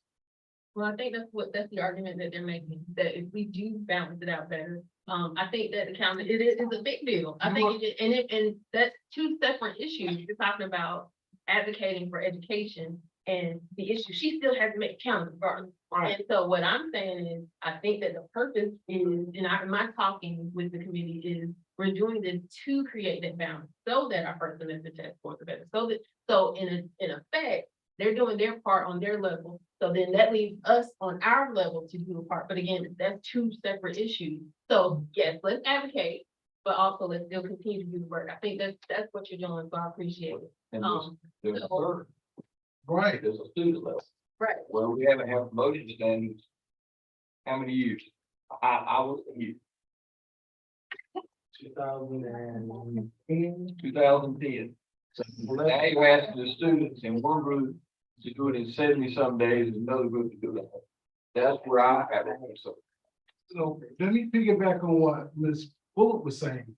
We've done this before. We went down this trail before, and we're still in low performance. So what are we gonna do different when we balance out the days that get us out of low performance? We had the days balanced 3, 4, 5, 6 years ago, did we not?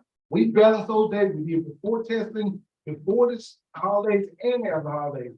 It didn't matter. We're still in low. So I think if you look at it, the scope of it, this is only one portion. And education involved, and we have to evolve with it. Now, this is only, in many tiers, this is only one tier. So maybe y'all did chase your tails around. I don't know, I wasn't here. Then I mean, what I'm saying is, when I hear this idea and we're trying to evolve and move forward, we're going to see change. And that change might not be something radically different because we are still within the bounds of that. And I'll go back to my original statement. I agree with you. Let's advocate and do better on those terms, but you also have to still get the work done. I'm gonna advocate. So while we advocate for you, you still have to get. It will make a good thesis paper if we put the data before we used to take exams after Christmas versus what we had started doing the last couple of years before. That would be a heck of a paper. And all I ask on that one is. Problem was, when we started looking at districts that had gone back to testing after Christmas from when they did it before, two things.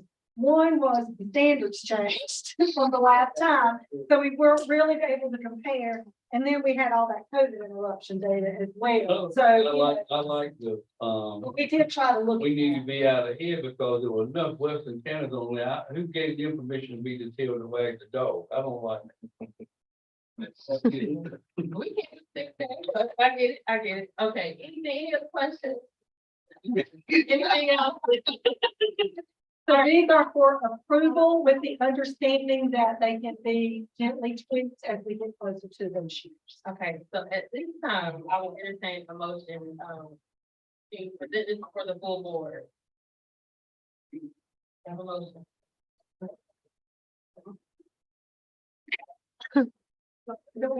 Help me out. I know we, move forward to present this to the full board. Thank I'll second. you. Thank you.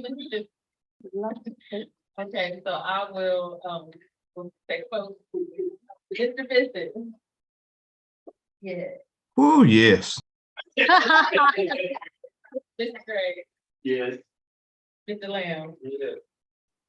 Dr. Washington. And I am a yes. Okay, so it has been approved. 24, 25, 25, 26 calendar will go before the full board. Next we have for information only, Dr. Ellison and Stanton Smith, action in progress. Thank you. I will start off and Dr. Ellis will share some of the next steps that we're using to strengthen our data. So on the hill of testing, I will start off by showing you some high school EOC data. We'll start with that first. Go to the high. You'll get with that one. So I do want to share a few business rules, but I don't have my glasses on. Before we get started. I don't want to insult anyone's intelligence, but Ms. Griffin always shares business rules with us when she shares data. And one thing that she shared with us is with the first semester of high school data, it is critically important that we know that this data is not complete. So what does that mean? We receive our EOC scores. You can click on that. We receive our EOC scores after all of the assessments have been given. So on this very first tab, you will see that NP means not proficient. Level 3 means students have sufficient understanding. Level 4 means they have, I'm going to use the words, a strong command for the standards, or they thoroughly understand what has been taught. And level 5 is a comprehensive understanding. We also have to report to the feds, and we have federal proficiency indicators as well as state proficiency indicators. Our college and career ready indicators are CCR, and our grade level proficient indicators are the North Carolina proficiency indicators. Next tab. So on that same document, at the bottom, and tab at the bottom. So we click on that link. Okay. So you should have in front of you, and I hope you've studied it. I will share with you biology scores for last semester, biology scores for 21-22 semester 1, and biology scores for 2020 semester 1. So if you look at this semester, our district average was at 46.64. Last semester, 36.94, and 2021, 35.03. So that shows that for first semester, our high school students are moving in the right trajectory. Next, we will look at English 2. They should be in 7. It's embedded in that PowerPoint presentation. If you look at English 2, you'll see this year, first semester, without business rules applied, we were at 44.19. Last year, 42.42, and in 2021, we were at 49.04. Math 1, and I shared with Mr. Dutton and Dr. Washington that this is certainly an area that we struggle in. I stood in front of you last month and shared with you how important it was that we intervened in math, particularly in 4-8. We are bleeding profusely in middle grades math. So until we put some things in place to help our middle schools and our upper elementary school students, these are the results that we will continue to get without intensive remediation and resources that students can respond to. But we still made some gains in Math 1. So this semester we were at 28.92. First semester of last year, we were at 25.61. And in 2021, we were at 22.83. So again, the trajectory, if we looked at a graph with a line graph, it would move in this direction. And in our field of work, that's what we want to see. This, not a flat line, and definitely not moving below 0. Math 3, we can certainly celebrate about Math 3. So for the first semester, we were at 48.05. Last year in 21-22, we were at 29.97. And in 2021 first semester, we were at 16.9. So again, our students are moving in the right direction. The next thing that I will share with you, so you're gonna have to go out of that and go back to the presentation, is Admentum and Exact Path. We have used Exact Path for the past 2 years, but Exact Path is a diagnostic that we administer 3 times a year in grades 1st through 8th grades at the beginning of the year. This assessment is optional at the beginning of the year for our kindergarten students. All students are automatically receive a personalized learning plan with this assessment. It is self-paced, it's adaptive. So what that means is it remediates when we have gaps, and it accelerates for our students who are high achievers and for those who are well above grade level. So we had some students at the beginning of the year in kindergarten that we tested. Again, it was optional, so we did not have to test them at the beginning of the year. So we tested 147 students, and of those 147 students we tested, 26.5% were at or above grade level. So when we look at those diagnostics for kindergarten, you really want to look at middle of the year to end of the year. But I did want to share this with you as we share today. So let's look at first grade. This is first grade. So in first grade, we gave the diagnostic in September. You see that 45.6% of our students were at or above grade level. When we gave the same assessment in December, January, 70.5% of our students were at or above grade level in math.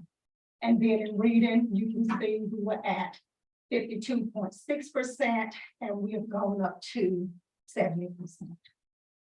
This is second grade. Third. So again, if you compare the fall diagnostic to our winter diagnostic, one is given in September, early September, the other is given in January. You see our students are moving in the right direction. And we could show you the number of students who are not on grade level, but what we want to see are the number of students who are proficient or above grade level, and that's in that last column. Fourth grade. So remember, upper elementary and middle school is where we're seeing the greatest gap. So in fourth grade, we were at 34.7. We did move up to 48.7, but it continues to be below 50%. Fifth grade. Sixth grade.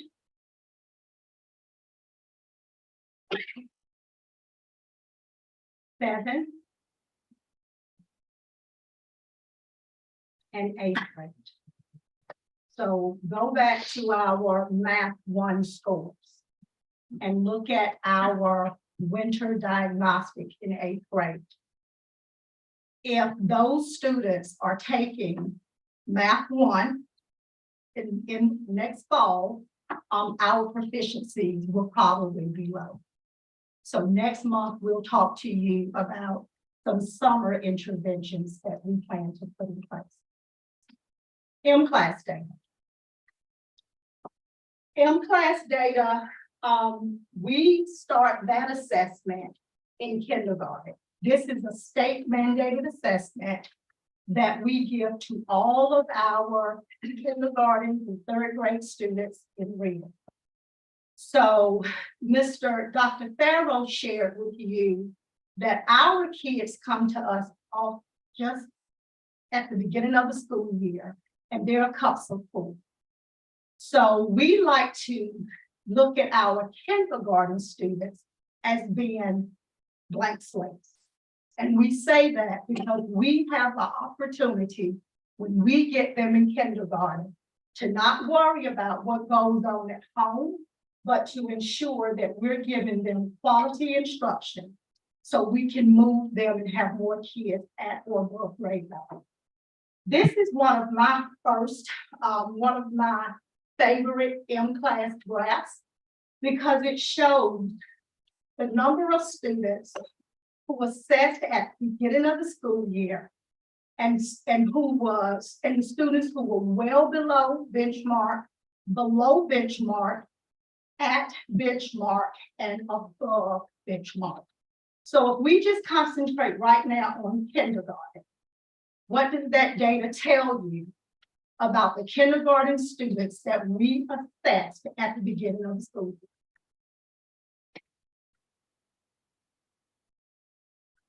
They come in well below. Kiss your brain.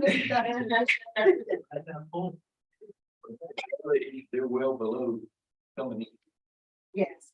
So of all of the students that we assessed at the beginning of the school year in kindergarten, 606 were well below average. So if you think about what our kindergartners have done, the 1 indicates the beginning of the year, the 2 indicates middle of the year. So if you look at 2, 48% of the students who were well below grade level are now still below grade level, but more than 50% of those students have moved out of that well below benchmark area. And that's what we want to see for our students. If you go to the second column, which reads below benchmark, this means that these kids were still below benchmark at the beginning of the school year. So when we assessed our kindergarten students at the beginning of the school year, 156 were below benchmark, 606 were well below benchmark. So you do the math. But when we assessed that group of kids in January, of the 156 students who were below benchmark, 13 moved to well below, 13% moved to well below, 22% stayed well below, but 40% of those students moved to at grade level. 25% of those students moved to above benchmark. Then if you continue to look at kindergarten, at the beginning of the school year, 121 students came to us at grade level. So if that was little Jordan, who was that at grade level, and we see that sliver of red and that sliver of yellow, what has happened to those students? Bad testing data, so they've moved back. So that's why we encourage principals to monitor all along. So when you tell Melissa Dancy Smith that her little Jordan is no longer at benchmark, you have other data points like at Mentum, portfolios to show Jordan just didn't test. But you have my word, she is moving in the right direction. And then if you look at the beginning of the year, for kindergarten, 76%, 76 students came to us above grade level. 1% fell back to well below grade level. And as Mr. Dunton said, that is probably a bad test day. We had about 30% that fell at benchmark, and then 69% of those students maintained. And then if you look at first grade, second, and third, you see the same thing. We had 281 students in third grade who were well below grade level. 91% of those students continue to be well below grade level. 9% have moved. None of those students are at grade level, and none of those students have exceeded grade level. That's our favorite way to look at this data in our department meetings. But this is another way of looking at that same data. It's really what you like to see. And we like to see cohorts of kids. And what this data does is it compares middle of the year last year to middle of the year this year. And then we engage in some database problem solving, and we look at data to talk about why is it that last year's kindergarten student, middle of the year, we had 26% who were not proficient. But if you move down to that same cohort of students that's indicated with that yellow dot, they haven't lost a lot of footing, but now we have 29% of those of our first grade students who are not at grade level. So it just depends on how you like to look at the data. But we feel that it's something to celebrate, and if we continue to engage in letters training and teachers bridge what they're learning into the classroom, we feel that we'll continue to make lots of traction when we look at our data. Well, look at our kindergarten data in the middle of the year.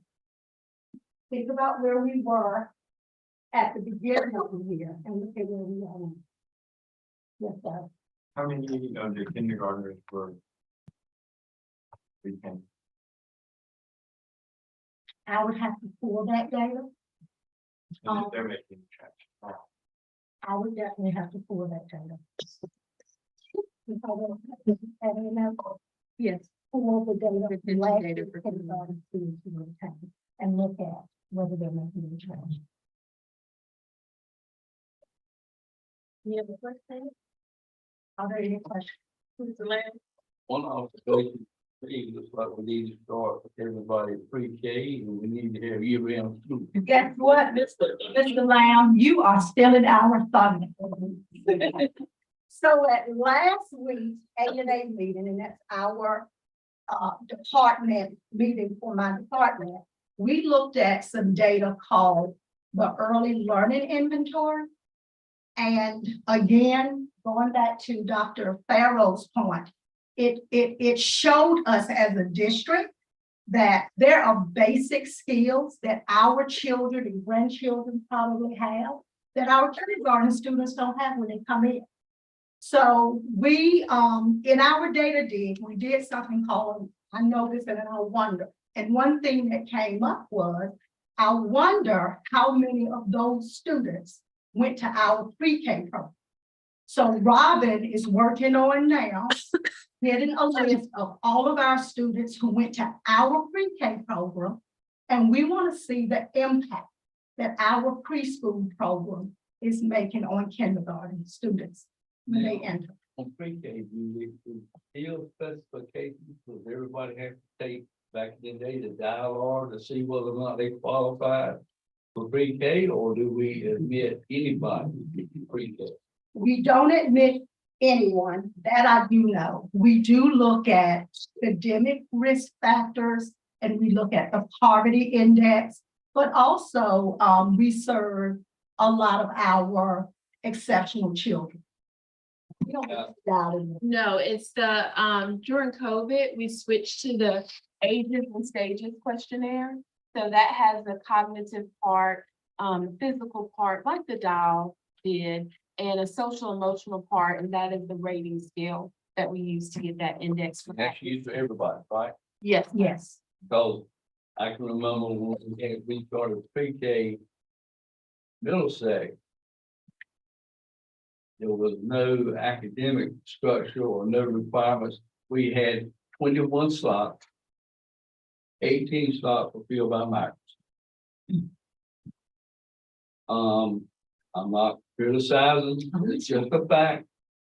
But our kids suffered because there were not some meeting fact waiting. That's why I've always thought it would be pre-K for everybody. We would love to have universal pre-K. So the first 2 years, I was thinking we started pre-K classes. Because they were trying to start up classes, we did not have to back in the dialogue with everybody. I was foolish because I did not keep up with the data back then. I would have loved to see those same students, how they were when they became third grade youth and they kids today. Because I've been doing it in my life that they were far better than people that did not have. And Teachers made it look. our partnership with Downey's Partnership is a wonderful partnership. And Henrietta Valentine and her team track that data. And it does show that kids who participate in preschool normally fare a whole lot better when they take that third grade assessment. Everybody, no dialogue, no, and, but everybody. That's correct. Are there any additional questions? Is there anything that we can diagnose to improve when we do define our student performance? K through 2 and then 3, 4, 5, 6, 7. Is there anything that we think like this is what we think might be what's causing it? What a lot of the research says, and just last week, I participated in a virtual meeting. And I know people don't want to hear this, but COVID impacted our upper elementary, middle school kids the most. And it's because they didn't have the opportunity to get foundational math or reading skills. So that's why we're seeing it in 4th grade and more in middle school than we're seeing it in elementary school. So the only thing that we can do now is make sure we provide evidence-based interventions. And we've talked to our middle school principals and our elementary principals about the best practices when you embed interventions within the school day. But I think when you think longitudinally, we're going to see this at least for another 2 to 3 years with our upper elementary, our middle school. they have missed a lot of foundational. Any language barrier relationships? Not that we've been able to, kind of disaggregate. So are you referring to like ESL? That and of course, southern end of the county. Got a lot of language differences. And so as they come into the Bailey and the Middlesex areas, it's kind of hard to understand. I got you. Trying to train them up, and I'm just wondering how they are prepared as opposed to who doesn't have that barrier. And also, for any reason we stopped at grade 3 in For which one? the last chart where you went first. Because M class is only used in grades K through 3. There a way to find that data out without the class. What day? Who's failing? How are percentages kind of lining up with integrate, integrate.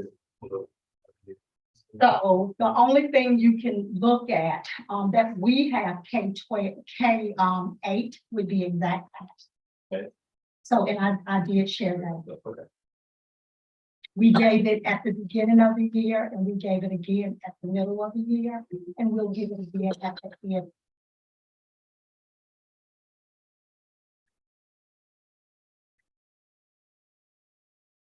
I want to be quick. With the information that you shared about COVID and the long-term effects that it's having on education, specifically, I'm sure you're going to see this trend across the country. What do we recommend that we all do to try to bridge this gap here? Because I think we need to do something collectively. We can't just do it here in that kind of school, but we got to figure out a way to all of us gather this information to the people who make big decisions. Say, hey, we need to support that thing, get these kids on track, but we're gonna have a generation of students who will not be able to be productive citizens. They don't have the quality foundation for education. It's gonna be very difficult for you to get the skills that you need to be successful in any kind of job. Based on, any of our children in school. I think one thing that we're gonna have to do is invest in education, starting with our principals and our teachers. It is hard, I mean, it's hard work. And Mrs. Wallace can probably tell you that the attrition rate, specifically for our newest teachers, is extremely high. And it's because we demand a lot of teachers. We do. I know we do in Nash County Public Schools, and I'm quite sure that's the expectation across the nation. But they're not always compensated for that work. So when you can work for Amazon and make almost just as much as a teacher, some of them choose to do that. And I think the second thing is we have to reimagine what public education looks like. COVID has taught us that we have to think differently about how we instruct children, and the benefits that we afford to our teachers. If we don't move with the time, we're gonna continue to get behind, because at the end of the day, we can put the best product in front of children, right? But the irreplaceable, the most important person we can put in front of children is a teacher. And I know every month, Mrs. Wallace stands in front of you and tells you how many vacancies we have. Dr. Farrow just shared with you that we have more fourth graders fighting than kids in high school. That impacts student achievement and academics. So you have to look at the whole child if you truly want to make sure we close some of these academic gaps. I have one more question on that. I'm sorry. No. He mentioned something briefly and John Robert, Senate Bill 704. About whether or not we were for it, against it, and where we stand as a board. Is that something that we can discuss later about where we as a board stand and what actions we need to take? Okay, thank you. So at this time, Dr. Ellis will share with you some things that if we don't have any more questions about my section, Dr. Ellis will share with you some things we're doing in our roundtables to ensure that we're keeping data and teaching and learning at the forefront of our time press. I'm gonna briefly go over this brief and share this with the principals last week. Principal meetings level like, you know, when you talk about discipline, like Dr. Ferris talking about trying to figure out what kid, the numerous amount of who's doing the fight, who's doing this. We're doing the same thing for academics. And Robin can tell you, I'm probably the world's worst trying to get data, and I've aggravated her, but some of the stuff I'm gonna show you tonight will show you how we have individualized kids learning around here and how we track every kid in this district. So go to the next slide. Just got to flip. Okay. So basically, I can't show you the Excel file because it's kids' names. We're going to try to come up with something we can kind of show you the narrative next time. But it's just kind of so we got 3 cycles of data. Go back to you can have first, you get into first semester, you can have the middle of the semester, then you can have the end of the year data. So we're tracking these kids basically 3 times. The next slide. Everything is going to be built around these student accountability standards. Now, so it's different for high school, middle school, elementary, but they all have promotion status that they have to meet to be promoted. So the next slide. Go to the next video. So these are all basically the headings of every child has a spreadsheet and it fills all this in. We got a school number, we have their name, their grade level. I'm going to show what they did first semester, what is their English grade, math, science, it's going to be attendance, social studies, and this is secondary. So every subject that child's taking, we are tracking where they are. And there's a little one right there at the bottom. You kind of see it's a big file. Okay, so next slide. Then we export all this data. And when we're in the principal's meeting, they get their data. And we have this conversation, start talking. So where are you at? Where are you kids right now? What does your 6th grade look like? What does your 7th grade look like? What subject area do you need to work on? So then the next slide. What Robin has done is, when you look at this file, it's going to have all these indicators that they must meet to be promoted. And you can tell if I've got 0%, that means that child's basically proficient. They're fine. They're doing wonderful. But then you're going to start seeing 10 to 25%, which means 1 or 2 of those indicators light up in red, which means there might be an attendance issue, but all the grades are fine. It could be they're just fell in social studies, but everything else is fine. So those aren't the ones we really worry about concern. And you start going to 26 to 50%, which is kind of they're on the bubble. They might be missing too many days, might be maybe fell in math and social studies. But then when you start hitting at 51, 76 to 99, that's where you start in red. When you hit this Excel file, you're going to start making a list of who are your kids that basically are in, they might not be promoted. And what we then start asking is, you start building that list and you start building interventions for those students. Here's your list, here's your group.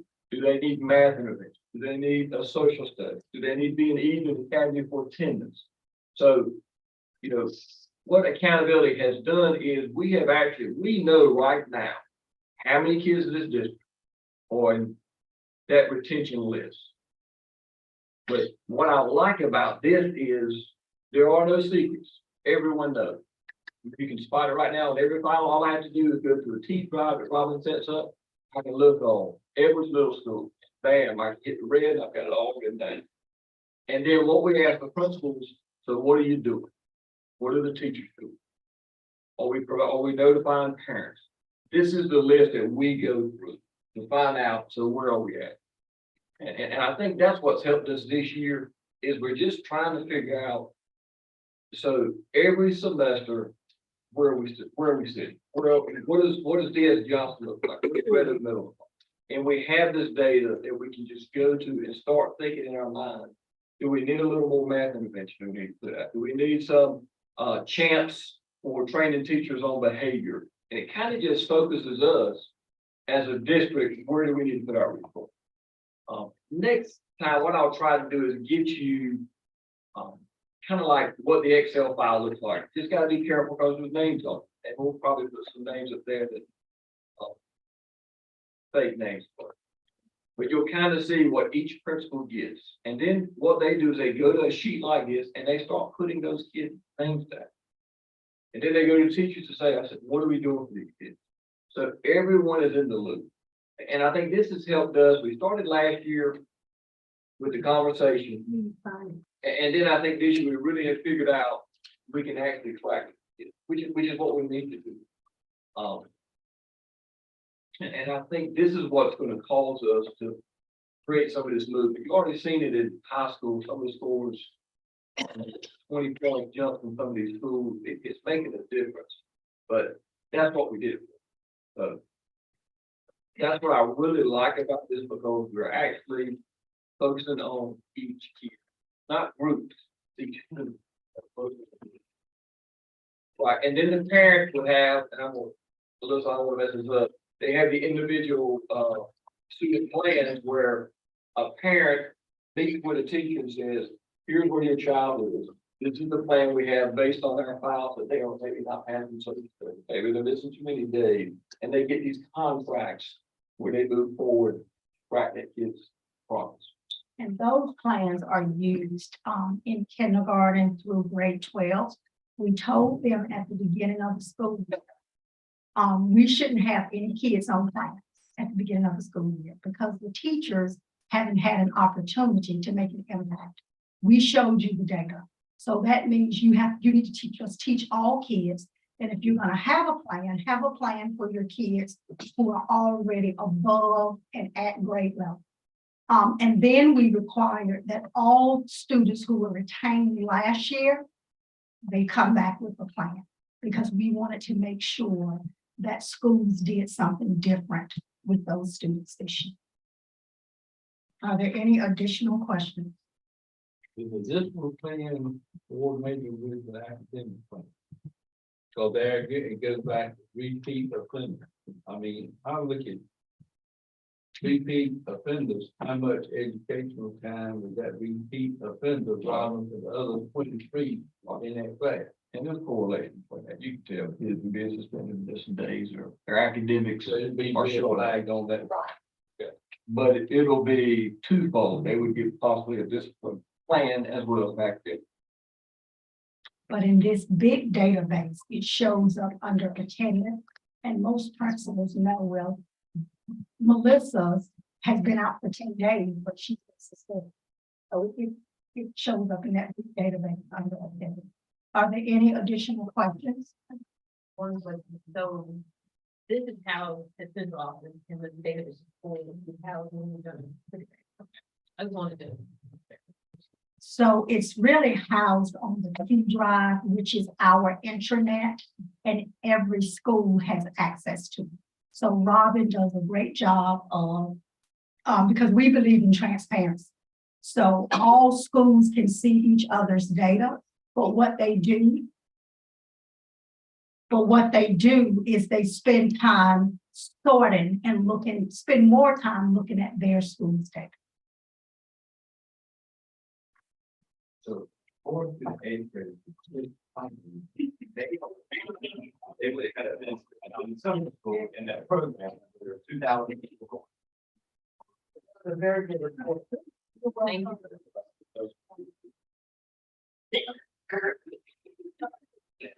Okay, so then further questions about motion to adjourn. And if there's no further business to come before any of the meetings, have a great evening.